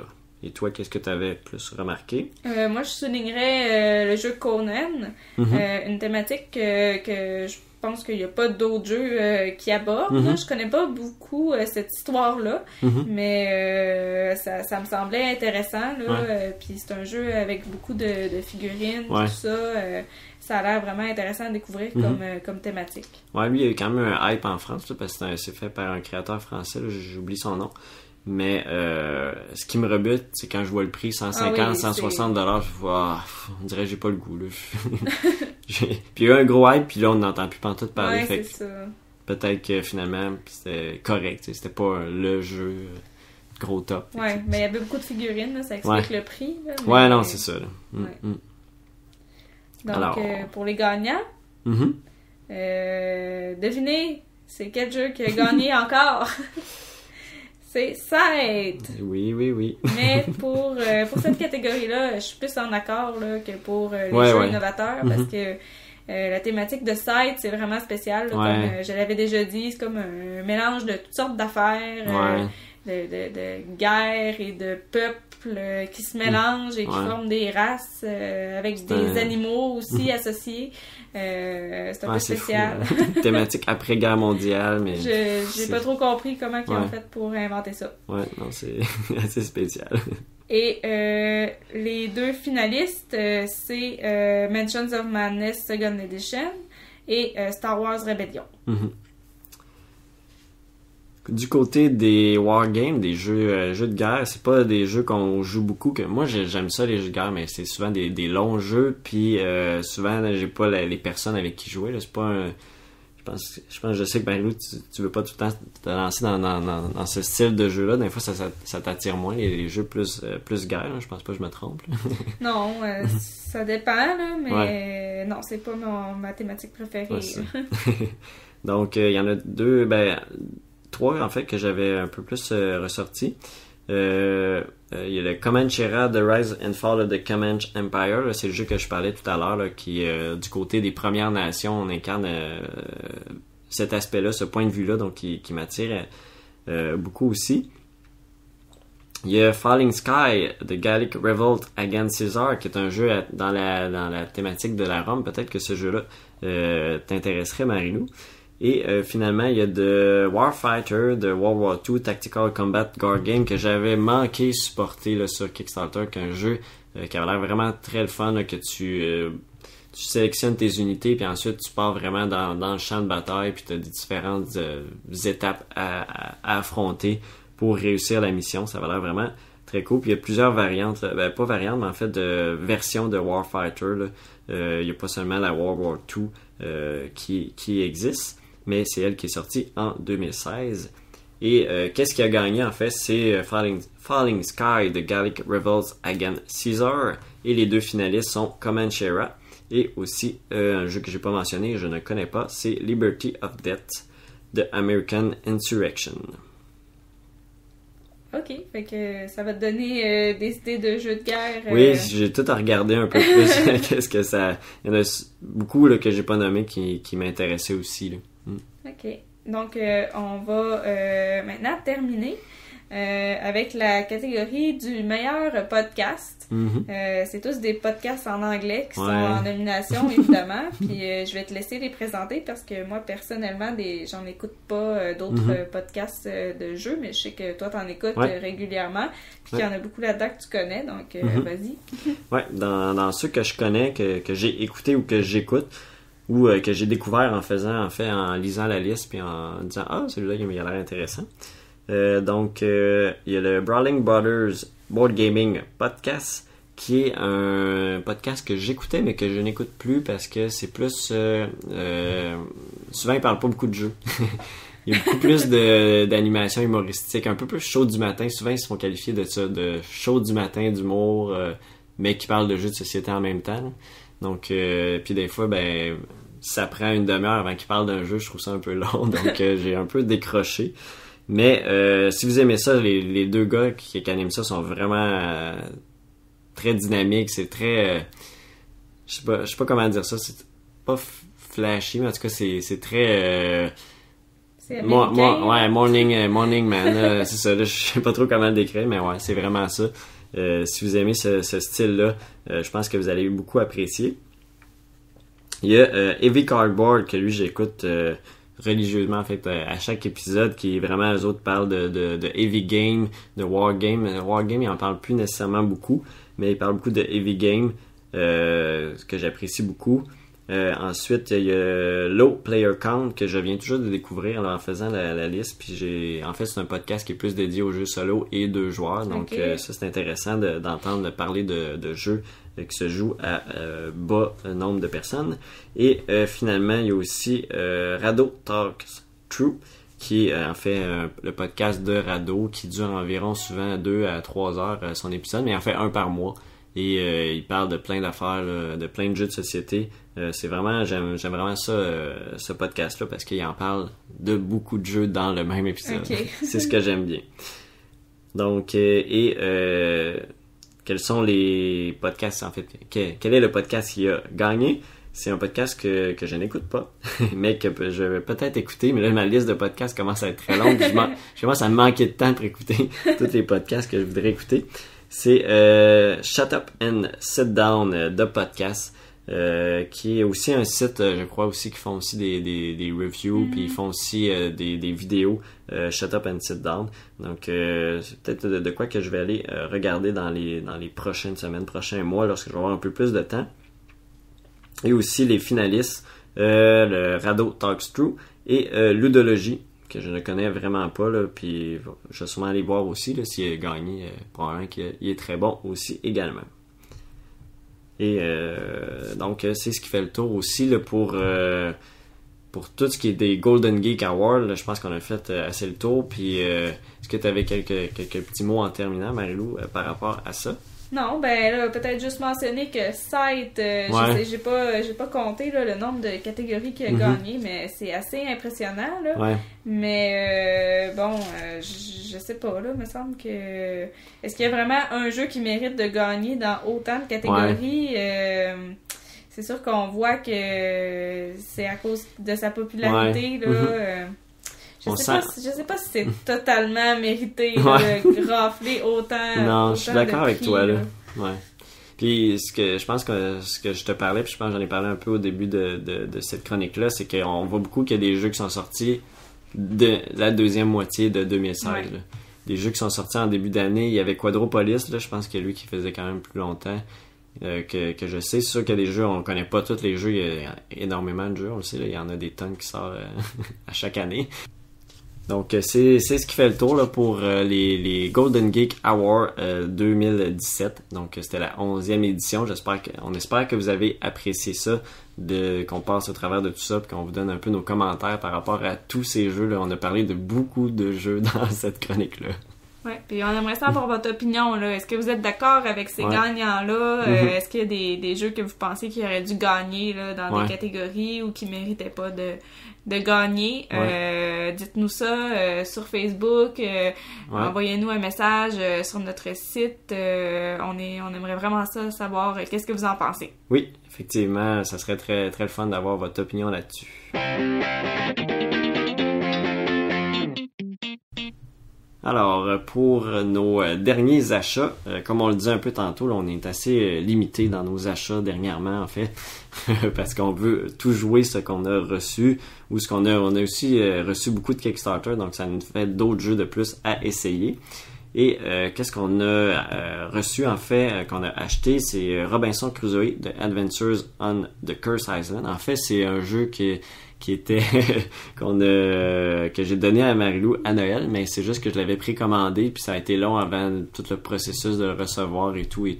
Donc on l'a reçu. On a finalement reçu et j'étais contente. Oui. Puis t'as d'ailleurs pu jouer 2 parties en solo. On l'a pas encore joué ensemble, mais tu vas nous en parler tantôt dans nos expériences de jeu.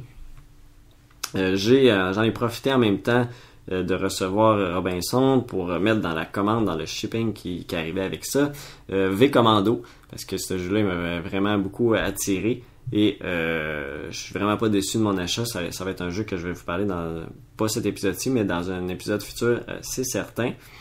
Il y a aussi Planétarium qu'on a reçu et que je vais vous parler tantôt. Et finalement, il y a Quest of Valeria que je viens tout juste de lire les règlements tantôt et qu'on va sûrement essayer prochainement. C'était un Kickstarter qu'on avait supporté et qui est dans le même univers là, que Villages of Valeria. Et aussi, pour Quest of Valeria, en fait pour tous les jeux que je viens de nommer, j'ai fait des vidéos de déballage. Là, si ça vous intéresse...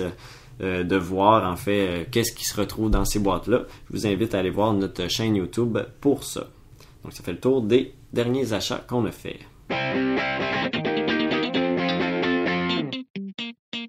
On va maintenant continuer avec nos expériences de jeu. Donc, comme Jean-Philippe l'a déjà dit, moi, je vais vous parler de mon expérience avec le jeu Robinson Crusoe Adventures on the Cursed Island, qui est comme une réédition là, du jeu.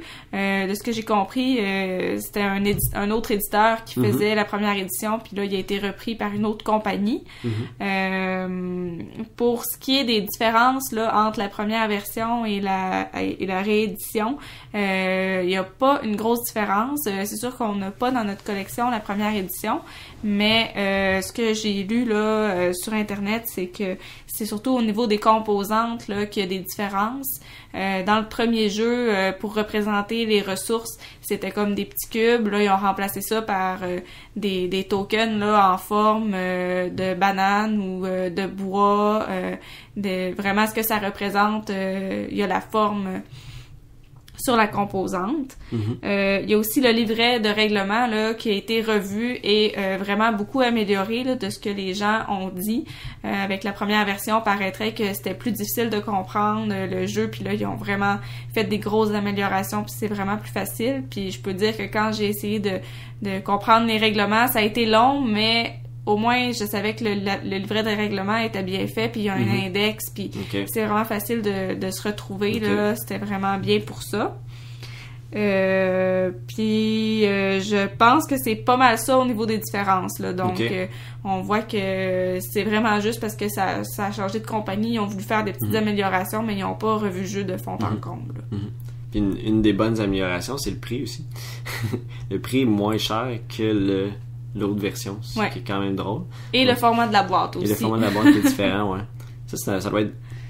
les magasins de jeux devaient pas être contents de voir ça, en fait, que tu vas vendre la deuxième édition moins cher que la première, donc tu sais que tu vendras probablement pas ta première édition, tu vas être obligé un jour de la mettre à rabais beaucoup, parce que ça sortira pas, tu sais, ils ont pas dû triper là-dessus. Effectivement.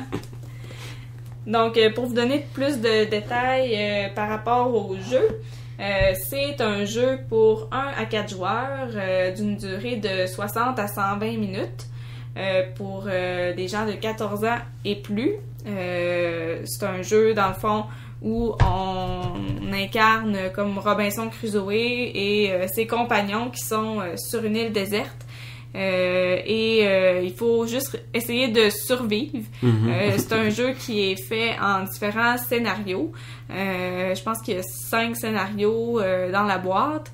Puis aussi, ce que je trouvais attirant de ce jeu-là, c'est que sur Internet, on peut retrouver des scénarios qui ont été faits par des joueurs, des utilisateurs de Board Game Geek qui mettent ça en ligne. Donc, je trouvais ça le fun pour ça. Ça fait d'autres scénarios qu'on peut jouer, puis ça rajoute à l'expérience. Et la nouvelle édition est publiée par Portal Games. Donc, moi, j'ai joué en solo. C'est vraiment très rare que je joue en solo, mais là, je voulais vraiment essayer le jeu, puis avec nos horaires, ça donnait pas qu'on pouvait jouer ensemble, puis ça prenait quand même du temps là, pour essayer de comprendre les règlements, fait que je me suis dit, je vais essayer de jouer toute seule, puis après ça, on pourra jouer ensemble, ça va aller plus vite, mais finalement, ça n'a pas donné, fait que j'ai rejoué une autre partie en solo. Donc, 2 parties, puis les 2 fois, j'ai fait le premier scénario qui recommande de faire là, dans le livret de règlement pour la première partie. J'ai perdu les 2 fois. En solo, c'est vraiment pas facile.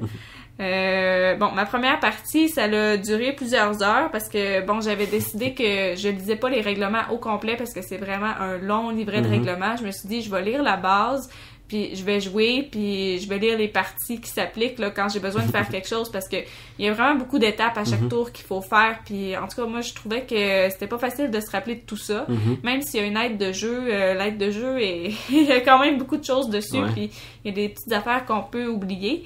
Fait que ça m'a pris quasiment toute la journée, je pense, jouer à ça. Là, c'était quelque chose fou, avec le livret à côté. Je dirais que j'ai passé toute l'après-midi au moins dessus. Mais ça a été vraiment le fun. Puis après une partie, là, on est vraiment capable de fonctionner par après. C'est juste des petits détails des fois qu'il faut aller voir là dans le livret. Mais vu qu'il y a un index, c'est facile. Puis avec l'aide de jeu aussi, ça va bien. C'est vraiment difficile comme jeu parce qu'on contrôle quasiment rien.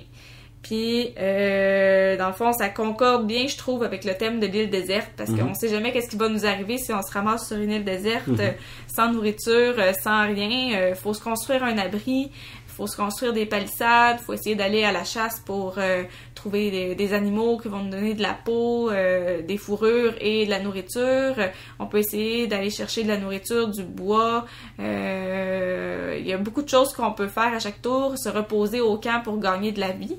Dans le fond, chaque joueur incarne un personnage qui a des habiletés spéciales et qui a aussi des points de vie. Et s'il y a un joueur qui meurt, je crois qu'on perd la partie automatiquement, là, même à plusieurs joueurs. En solo, c'est sûr que si on meurt, on perd. Par contre, en solo, ce qui est différent, c'est qu'on a des compagnons qui sont avec nous. Il y a un chien qui est là, qu'on peut utiliser comme personnage pour aller faire des actions. Et il y a aussi Vendredi, là, qui est comme le fidèle ami de Robinson Crusoe, qu'on peut le contrôler aussi. Lui, il ressemble plus à un joueur normal que le chien, là. Donc, c'est ça. Ça fait que on contrôle pas seulement notre personnage, on contrôle aussi d'autres personnages quand on joue en solo. OK. Puis, est-ce que tu me recommanderais de le jouer en solo? Oui, vraiment, je pense que t'aimerais ça. Okay. C'est vraiment difficile, ça peut être frustrant, par exemple, parce qu'il y a beaucoup de chance, puis comme je disais, on contrôle quasiment rien. Fait que il y a des lancers de dés. Avec les lancers de dés, ça peut faire qu'on va réussir ou pas notre action. Ça peut faire aussi qu'on va perdre des points de vie. Ça peut faire aussi qu'on va piger une espèce de carte aventure qu'on sait pas qu'est-ce qui va nous arriver. Fait que c'est sûr que pour toi, c'est peut-être moins dans ton style parce que c'est dur de se faire une stratégie quand on n'a aucune idée de qu'est-ce qui va se passer dans le tour, mais il faut essayer de s'adapter puis de faire le mieux possible là, dans les circonstances. Mais c'est sûr que dans un tour, là, si on n'est pas chanceux, on peut gagner ou perdre là, quand on pensait pas. Là. Ça se peut que dans le même tour, tu perdes beaucoup de points de vie puis que la partie s'arrête là pour toi. Par contre, à la première partie que j'avais jouée, il y avait quelque chose que je me suis rendu compte que je faisais pas comme faut. Puis j'aurais peut-être pu continuer plus. C'est que dans le fond, il y a un moral là, des personnages, de l'équipe de personnages. Puis en solo, ce qui est spécial, c'est que à chaque tour, il faut monter le moral de 1. Puis ça, je le faisais pas. Fait que rapidement, mon moral s'est retrouvé bas. Puis quand le moral est bas, ben, on perd plus de points de vie encore plus vite. Fait que c'est pour ça que j'ai perdu la première partie. La deuxième partie, ça a été vraiment mieux, mais j'ai quand même perdu. Il me restait pas beaucoup de choses à faire. Dans le fond, le scénario que j'ai fait, ce qu'il faut faire, c'est accumuler une pile de bois et avoir la technologie du feu pour pouvoir, dans le fond, essayer de faire une pile de bois, l'allumer en feu, puis qu'un bateau qui passe par là puisse venir nous chercher sur l'île. C'est ça l'espèce de scénario. Là. Donc là, j'avais commencé la pile de bois, j'avais mon feu, mais j'ai pas réussi à terminer la pile et je suis morte. Il y a aussi un autre aspect là, qui fait qu'on contrôle rien, puis c'est la météo. La météo, c'est des dés. À la fin de chaque tour, là, pas dans le scénario que j'ai joué, parce que c'était comme le scénario d'introduction, là, mais normalement, la règle, c'est qu'à chaque tour, tu lances des dés de météo. Puis la météo, ça peut faire que tu perds de la bouffe, tu perds de la vie. Puis si tu perds de la bouffe, après ça, tu vas perdre de la vie, parce que si t'as pas de bouffe pour te nourrir, tu perds de la vie. Tu peux aussi perdre ton abri. Si tu perds ton abri, à la fin du tour, tu vas perdre de la vie. Fait que tu sais, tout te fait perdre de la vie là-dedans. C'est pour ça que je dis que c'est vraiment difficile. Et il y a aussi comme des événements négatifs aléatoires à chaque tour en plus de ça. Fait que l'île est vraiment contre nous là, dans ce jeu-là. Puis en solo, quelque chose que j'ai trouvé intéressant, c'est d'avoir Vendredi. Là, comme j'ai dit tantôt, il se contrôle presque comme un joueur, mais en même temps, pas tout à fait. Fait que quand on apprend à bien l'utiliser, c'est le fun parce que lui, dans le fond, si jamais il fait une action, puis il faut piger une carte événement, lui, il tire pas de carte événement. Il fait juste perdre un point de vie s'il faut qu'il prenne une carte. Fait qu'on peut prévoir plus avec ce personnage-là qu'avec nos personnages à nous, parce qu'on sait qu'il va perdre... Le pire qui peut arriver, c'est qu'il va perdre une vie. mais il va pas nous faire perdre des ressources ou nous faire perdre, tu sais, d'autres affaires qui pourraient nous être utiles. Fait que j'ai vraiment trouvé ça intéressant parce que ça faisait quelque chose que on savait qu'on contrôlait. Fait que j'essayais de l'envoyer à des endroits que j'étais pas certaine là, qu'est-ce qui allait arriver pour être sûre d'être correct. C'est bon. Puis dans le fond, comment ça marche, c'est que c'est comme un espèce de placement d'ouvrier là. Il y a différentes zones sur le plateau de jeu où on peut placer des pions qui représentent nos personnages ou Vendredi et le chien. Le chien, lui, il peut juste être en support de des actions. Ce que ça fait, c'est que si on met un pion personnage ou Vendredi avec le chien à une place, mais on va être certain que l'action va fonctionner, puis qu'on n'aura pas d'effet négatif. Si on met juste un pion personnage ou juste Vendredi à quelque part, ben là, il y a comme des dés à tirer, c'est là qu'on est incertain. Si on met toujours 2 personnages partout, on est certain qu'on va réussir nos actions, mais on peut moins faire d'actions. Fait qu'il faut essayer de faire une balance de nos risques là, avec ça. Il y a une gestion du risque assez importante. C'est ça. Fait qu'en gros, c'est ça. Sur le plateau de jeu, il y a l'île à explorer. On tire des tuiles. Sur les tuiles, il y a différentes ressources qu'on peut aller chercher. Donc, faut essayer de positionner notre camp pour avoir accès à des ressources. Les ressources, ça nous permet de survivre. Ça nous permet aussi de réussir les scénarios comme celui que j'ai fait, qu'il fallait ramasser du bois. Il fallait que je me trouve du bois. Il y a beaucoup de composantes dans ce jeu-là. C'est assez long à mettre sur la table. Ça prend de la place. C'est le fun. On a vraiment l'impression de se lancer dans quelque chose. Puis la qualité là de tout ça est vraiment très bien. C'est très beau comme jeu. Le seul commentaire un peu négatif sur le design que je pourrais dire, c'est que pour une île déserte, ça pourrait être plus coloré. Il y a beaucoup de choses qui sont dans les tons de brun. Il me semble que j'aurais mis plus de couleurs un peu, là. Ça fait un peu parchemin. C'est ce qu'il voulait faire, probablement. En tout cas, je sais pas. Je m'attendais à... Je pensais qu'avec la deuxième édition, il allait avoir comme changer un peu le design pour mettre ça encore plus beau. Mais non, c'est resté pareil. Mais c'est quand même beau, mais c'est juste que, je sais pas, j'aurais mis plus de oomph, là, autour. Mais c'est vraiment le seul commentaire que je peux dire. Mais si vous aimez ça, là, des jeux coop qui sont compliqués, qui s'acharnent sur vous, si vous êtes un peu masochiste, c'est le jeu pour vous parce que c'est vraiment pas facile, puis ça fait travailler les méninges. Donc, j'ai vraiment aimé ça jouer en solo, puis j'ai très hâte de jouer avec toi. Je pense que ça va être plus intéressant de pouvoir échanger sur les stratégies qu'on va faire. Ouais, parce que c'est des coops, on n'en joue pas souvent, mais je pense que ça va être très bien, puis j'ai vraiment hâte de jouer là, avec tout ce que tu as raconté. Là, je pense que ça va être le fun. Donc, de mon côté, j'ai dit que j'allais parler de Planétarium. Planétarium, qui est un jeu qu'on a reçu là, supporté sur Kickstarter, qui est un jeu pour 1 à 4 joueurs sorti en 2017 et créé par Stéphane Vachon. Donc, c'est un auteur québécois et édité par Game Salute. Et c'est une durée de 45 minutes. Le solo a environ 20 à 30 minutes. Là, il était pas mal moins long que 45 minutes.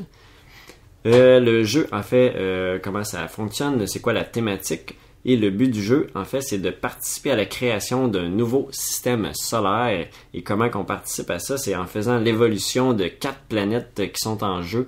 Et on va jouer des cartes pour faire évoluer ces planètes-là. Et bien sûr, à la fin de la partie, le joueur qui a le plus de points va remporter la victoire. Donc, au niveau du fonctionnement, on a un plateau de jeu qui est constitué d'un système solaire avec 7 orbites. Sur les orbites, il y a aussi, en fait, en plus des orbites, il y a aussi des orbites qui sont secondaires qui permettent de déplacer les ressources, en fait, les matières et les planètes dans le système solaire. Et il y a aussi, en fait, il y a 4 types de ressources, de matières. Il y a l'eau, le gaz, la roche et le métal. Et les ressources au début de la partie sont placées sur le plateau aléatoirement. Et dans l'édition Kickstarter, il y avait un beau petit sac là, de tissu opaque qui permet de placer aléatoirement les ressources sur le plateau au lieu de toutes les placer du côté recto, dans le fond, qui est noir, et ensuite de toutes les retourner. Donc ça accélère un peu la mise en place du jeu. Ça, c'est quand même un aspect très bien qui était seulement pour les supporters du Kickstarter.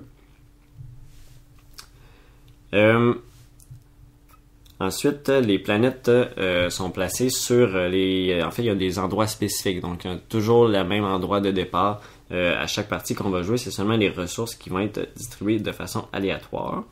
Et chaque joueur va recevoir là, 2 cartes. Il y a des différentes évolutions, en fait, différents. Les cartes, en gros, c'est des objectifs de ressources qu'on va ramasser et des fois, c'est sur certaines planètes qu'il va falloir les faire. Et il y a des cartes petite évolution qui demandent peu de ressources. Il y a des cartes grande évolution qui demandent un peu plus de ressources. Et il y a aussi ou des conditions parce que les planètes peuvent être soit hostiles ou habitables.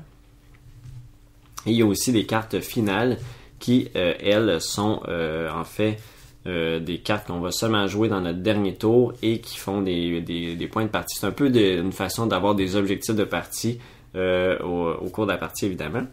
Donc, chaque joueur va recevoir 2 cartes petite évolution, 2 cartes grande évolution et 2 cartes finales. Et dans ces 2 cartes finales, il va devoir en choisir seulement une. Donc, pour faire une main de 5 cartes, il va toujours conserver 5 cartes au cours de la partie. Au niveau du tour de jeu, en fait, on a 3 phases dans un tour de jeu. On a soit l'option de déplacer une planète ou une matière. Lorsqu'on va faire ça, si une planète rentre en collision avec une matière ou une matière rentre en collision avec une planète, donc dépendant de qu'est-ce qu'on a déplacé, on va pouvoir collecter cette matière-là et la placer sur notre plateau personnel sur la planète correspondante. Donc il y a 4 planètes, A, B, C et D, et on a un petit plateau personnel qui nous permet de placer ces ressources-là.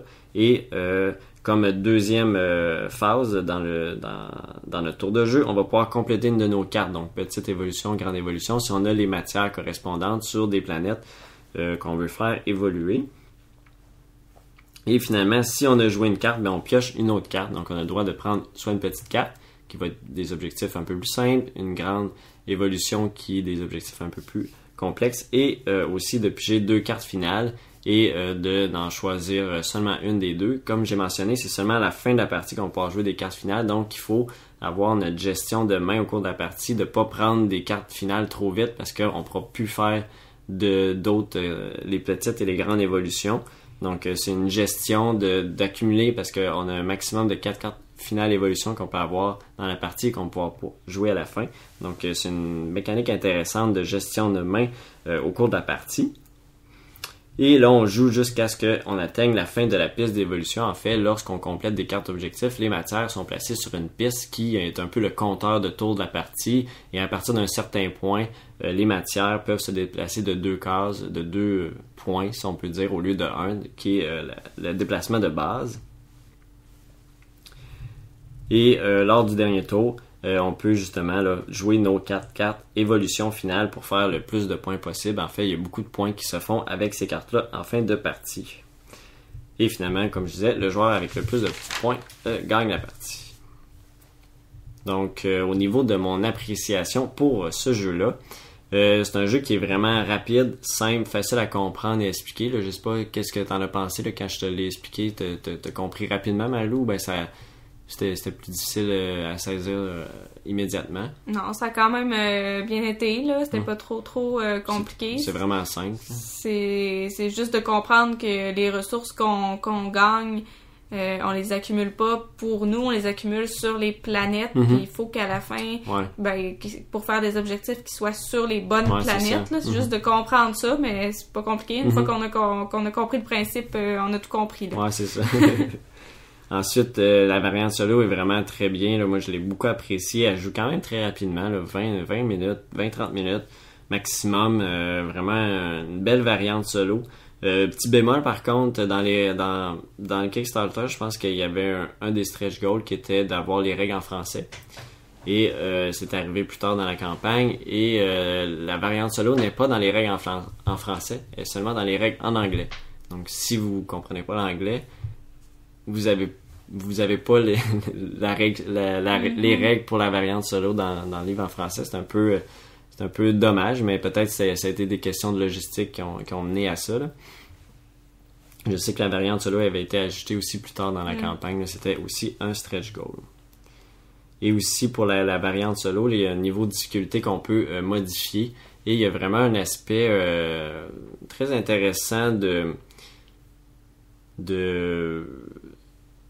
points qui se balancent. En fait, le joueur artificiel va partir à un certain nombre de points et va descendre au cours de la partie puisqu'on lance un dé et on on enlève des ressources en fait du plateau de jeu. Et dépendant du nombre de ressources qu'on a enlevées, ça fait 2 points de moins à l'adversaire. Donc il part un 100 points. Donc on est tout le temps vraiment en train de rattraper, en fait de diminuer l'espace de points jusqu'à la fin de la partie. Puis là, il y a le compteur de tours qui avance vraiment beaucoup plus vite qu'à 2 joueurs comme on a joué. Là. Donc c'est pour ça que les parties est plus rapide. J'ai trouvé que les composantes sont de vraiment très grande qualité. Là. Les petites pièces de ressources, les cartons sont très épais. Donc ça fait des pièces qui vont toffer longtemps, qui vont être durables. Donc ça, c'est très bien. Ils ont mis un bon effort à ce niveau-là. Le graphisme est vraiment super beau aussi. Oui, les cartes démarquent vraiment là, de ce côté-là. C'est super beau. Ouais, puis au niveau des cartes aussi, c'est super beau. On sent dans l'univers qu'on va créer un système solaire. Ça, c'est vraiment cool à ce niveau-là. Comme je disais, il y a le sac opaque qui est vraiment très bien fait aussi. Puis d'ailleurs, ce beau sac opaque-là, je l'utilise pour V-Commando, qui n'a pas de sac opaque pour placer les pions allemands qu'on doit tirer au hasard. Donc j'utilise ce sac-là qui fait très bien pour ça. Donc c'est le fun d'avoir eu ce sac-là en bonus dans la campagne. J'ai trouvé aussi là, l'aspect aussi, en parlant des composantes, il y a les petits socs là, pour les planètes. On a les planètes qu'on a sur le plateau de jeu. Puis on a 2 options, soit les avoir à plat ou les avoir sur des petits socs. Et je trouve que c'est vraiment très bien fait. On voit bien où sont chacune des planètes qu'on peut déplacer. Je sais pas qu'est-ce que t'en as pensé, si c'était trop... Des fois on voyait pas bien ou c'était... Non, on voyait tout le temps bien. Ça rajoute un petit volume, je trouve, au jeu là, d'avoir ça sur des socles. Comme j'ai mentionné un peu quand j'ai expliqué tantôt le fonctionnement, là, j'ai vraiment beaucoup adoré l'aspect de gestion de main qu'il faut vraiment penser. Est-ce que je suis mieux d'aller chercher une grande évolution? Est-ce que je vais avoir le temps de la faire? Est-ce que je suis mieux d'aller compléter une petite évolution, aller chercher une évolution finale pour me donner peut-être un peu plus d'objectifs vers où je m'enligne? Est-ce que je vais avoir des choix à faire? Est-ce qu'il y a des... Comment ça fonctionne au niveau des objectifs finaux? Souvent, la planète doit être soit hostile, soit habitable. C'est pas dans tous les cas d'évolution finale. Mais au cours de la partie, on va jouer nos cartes évolution petites et moyennes et elles vont faire changer, dépendant de leur type, l'hostilité de la planète, soit hostile ou habitable. Et si on n'a pas nos cartes finale évolution assez tôt dans la partie, on ne saura pas comment bien les jouer, comment mettre nos planètes qu'on veut en conséquence. Donc ça peut avoir un impact d'attendre trop tard avant d'aller chercher quelques cartes d'évolution finale. Donc il y a vraiment un aspect gestion à ce niveau-là qui doit se développer au cours des parties, c'est sûr, de qu'est-ce qui est la meilleure stratégie. Il y a un bel aspect aussi au niveau de la collection des ressources. Ça fait quand même du conflit entre les joueurs. Ça arrive que tu peux aller voler justement, vu que tout le monde utilise les mêmes planètes. Donc il va y avoir du vol de ressources. Ah, c'est cette ressource-là que j'avais besoin, puis lui est allé m'en chercher avant que ça soit à mon tour. Donc on peut avoir les autres joueurs qui brisent un peu notre stratégie. Il faut penser à d'autres choses. Mais sans le vouloir nécessairement, parce qu'ils connaissent pas c'est quoi les objectifs. Ouais, effectivement, c'est des objectifs cachés, mais des fois ça arrive qu'ils nous prennent nos ressources sans qu'on veut vraiment... On dit « Ah, je vais aller dans ce coin-là, il a pas l'air d'y aller trop, mais finalement, non, c'est ça qu'il voulait. » Fait que, des fois, on peut se douter un peu parce qu'on voit qu'est-ce que le joueur accumule sur quelle planète. Mais des fois, il peut totalement changer de direction aussi parce qu'il n'y a pas ce qu'il recherche sur ces planètes-là. Donc, ça peut créer des petits... pas des conflits, mais des revirements de situation. C'est ça, des petits revirements de situation. Un point que j'ai pas mentionné non plus tantôt, c'est qu'il y a un aspect éducatif dans le jeu. En fait, je sais pas si tu as remarqué, mais sur les cartes, il y a une petite inscription dans le bas de la carte qui a un petit fac scientifique par rapport à différentes planètes qui sont dans le jeu. Donc ça, c'est un aspect intéressant. Mais je pense, en cours de jeu, c'est comme t'as pas le temps de le lire parce que le rythme du jeu est quand même assez rapide. Donc c'est pas... si tu fais ça, tu vas commencer à vraiment retarder la partie. Mais je pense que ça peut être de quoi que tu prends le paquet puis tu fais juste passer puis lire les petits faits scientifiques. Puis c'est le fun d'apprendre des choses dans un jeu. Puis aussi dans le livret de règles, là, il y a 2 pages à la fin où il y a des faits scientifiques aussi. Là. Fait que ça, c'est toujours très le fun d'avoir ça, d'avoir cet aspect éducatif dans un jeu. Le développeur du jeu, c'est un Québécois. Ouais. Est-ce que tu sais si il est dans ce domaine-là? Non, j'avouerais, j'ai pas regardé. Peut-être probablement qu'il s'y connaît dans ce domaine-là pour avoir pensé à ça. Je pourrais Sûrement, pas dire. Parce que ça a l'air quand même assez poussé, là, la thématique. Ouais. Donc, dans l'ensemble, le jeu, là, j'ai vraiment beaucoup apprécié mes premières parties. J'ai le goût d'y rejouer. Le jeu est quand même dans une durée de temps qu'on n'a pas énormément de jeux dans ce range-là. 45 minutes, 1 heure maximum. Un jeu solo en 20-30 minutes, c'est toujours le fun aussi. Et je trouve qu'il fait vraiment bien sa place dans notre collection de jeux. Et pour moi, j'avais pas vraiment d'attente à ce jeu-là quand je l'ai supporté. Il y avait un aspect aussi de contribuer à un jeu québécois, d'aider nos jeux québécois. Et puis je suis vraiment agréablement surpris de ce jeu-là. Puis très content de l'avoir supporté. Vraiment un très, très bon jeu jusqu'à maintenant que j'apprécie beaucoup. Et donc, c'est pas mal ça qui fait le tour là, pour Planétarium. Je sais pas si tu avais des choses à ajouter sur la partie là, qu'on a jouée ou ça a été quand même assez bien pour toi. Là. Ouais, moi, je pourrais rajouter que je l'ai bien aimé. Après une seule partie, par exemple, je peux pas dire que je suis super... que je sais où est-ce qu'il faut que je m'en aille quand je joue à ça, là, parce que moi, je suis pas très bonne pour prévoir à l'avance qu'est-ce qui va se passer à telle place, puis les planètes bougent en rond, faut essayer de voir quelques tours à l'avance, quelles ressources on va être capable d'aller chercher, sur quelle planète, puis est-ce que la planète va devenir hostile ou va devenir habitable ou va rester hostile, on ne sait pas trop. Moi, j'ai trouvé ça plus difficile de ce côté-là, essayer de prévoir parce que je sais pas, peut-être que c'est les cartes que j'ai pigées que ça donnait pas. Là. Par exemple, j'avais 2 objectifs qu'il fallait que ce soit sur des planètes hostiles, mais les planètes étaient toutes rendues habitables, puis dans mes mains j'avais juste des cartes pour rendre les planètes habitables.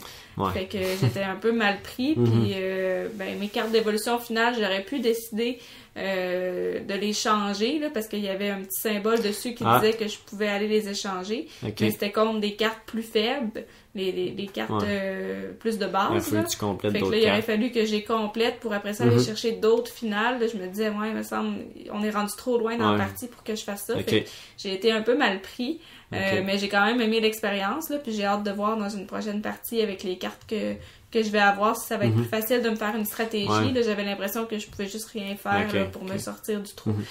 C'est certain qu'il y a un aspect chance vu qu'on pige des cartes au hasard. Il y a l'aspect que tu piges 2 cartes finales pour justement réduire un peu le hasard, que tu as un peu de choix. Mais c'est sûr qu'au final, il peut avoir que tu es vraiment malchanceux puis que ça marche vraiment pas tes affaires. Mais dans l'ensemble, très beau jeu, puis j'ai bien apprécié mon expérience, puis c'est facile à apprendre, facile à expliquer à d'autres personnes, puis j'ai hâte de l'essayer aussi à plus que 2 joueurs. Ouais, j'ai hâte de voir à 4. Puis l'aspect que tu disais intéressant, juste pour conclure, c'est que les planètes puis les ressources tournent dans le sens des aiguilles d'une montre. On peut jamais aller à l'inverse. Donc ça ajoute aussi à l'aspect de planification. On n'a pas tout le temps accès aux ressources qu'on voudrait finalement. Ils peuvent changer d'orbite aussi. Puis là, c'est plus pareil.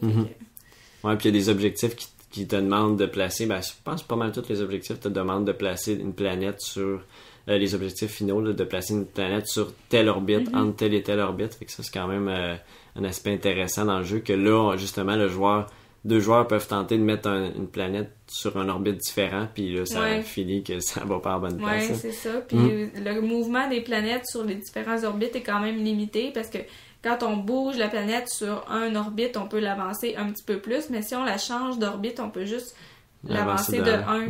Fait que si on est complètement à l'autre bout, là, puis il faut se rendre à l'autre bout, ça peut prendre 5-6 tours. Là, c'est ça. Fait que c'est sûr qu'il y a de la chance là, par rapport à ça. Quand on pige la carte d'évolution finale, là, faut regarder si on est bien parti ou pas pour pouvoir la faire, sinon faut s'en débarrasser tout de suite puis aller en chercher une autre, parce que ça peut être long là, avant de placer les choses à la bonne place. Ouais, très d'accord avec toi. Donc, c'est pas mal ça qui fait le tour là, de nos expériences de jeu. On espère que vous avez apprécié qu'est-ce qu'on vous a mentionné, que ça vous a donné le goût de jouer à ces 2 jeux-là, Robinson Crusoe et Planétarium.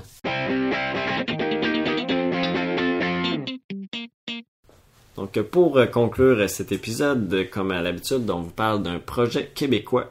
Et pour cet épisode-ci, on parle d'un autre podcast québécois qui s'appelle Sur le plateau. C'est un podcast uniquement dédié aux jeux de société comme nous et qui a jusqu'à maintenant 4 épisodes de sortie. C'est en fait son podcast, il parle de nouvelles, de sujets divers. Il y a comme des sujets qu'il a abordés. Il y a beaucoup de jeux de Hugh Rosenberg dans sa collection, fait qu'il a fait vraiment un topo sur plusieurs jeux de Hugh Rosenberg, puis dont plusieurs que je connaissais pas, puis ça m'en a fait découvrir. Donc c'était un très beau sujet. Il a aussi parlé des statistiques dans les jeux de société, comment lui gérait ça. T'sais. Il a parlé de Board Game Stats, qui est une application que j'utilise aussi. Donc ça vous donne un peu une idée de qu'est-ce qu'il a parlé. Et il fait toujours aussi une critique de jeu à la fin. Donc il détaille le jeu, comment ça fonctionne, et il fait sa critique personnelle à la fin de son épisode. C'est animé par une seule personne, qui est Mathieu Côté. Donc c'est un seul animateur comparativement à nous qu'on est 2. C'est aussi environ à peu près un épisode par mois. Ça fait à peu près depuis le mois de octobre-novembre qu'il a commencé son projet de podcast. Et c'est aussi disponible sur iTunes, tout comme nous. Et il y a aussi son site web sur leplateau.ca. Je vous invite à aller écouter ça. Ça fait différent de nous. C'est vraiment une autre approche. Puis je pense que les deux peuvent très bien coexister. Là. On parle de jeux de société, puis on veut juste vous faire découvrir le plus de jeux possible, puis de vous faire acheter des jeux, puis de vous faire on veut vous faire dépenser. Ouais, on veut vous faire dépenser, non, c'est pas vrai, mais on veut juste partager la passion, puis je pense que Mathieu le fait très bien aussi de son côté. Donc c'est le fun aussi de voir que d'autres podcasts québécois, parce que moi j'aime ça écouter des podcasts, mais il y en a beaucoup juste en anglais, donc c'est le fun de voir que d'autres gens en font aussi également. Donc je vous invite à aller voir ça. Ça s'appelle Sur le plateau. Je vais mettre aussi tous les liens dans notre description du podcast. Et c'est aussi ce qui complète cet épisode-ci, un peu plus long qu'à l'habitude. Donc on espère que vous avez apprécié, même si on a été un peu plus tard dans le délai de livraison habituel de 2 semaines pour l'épisode. Et on veut aussi, comme on a mentionné tantôt, là, avoir vos commentaires là, sur les Golden Geek Awards. Qu'est-ce que ça représente pour vous? Est-ce que Scythe méritait vraiment d'avoir autant de prix, en fait, de gagner autant de Golden Geek Awards? Je vais terminer là-dessus. Vraiment content que vous ayez écouté et parlez-en. N'hésitez pas à en parler du podcast. Et je vous dis à la prochaine fois. Bye bye. Oui, merci pour votre écoute et à la prochaine.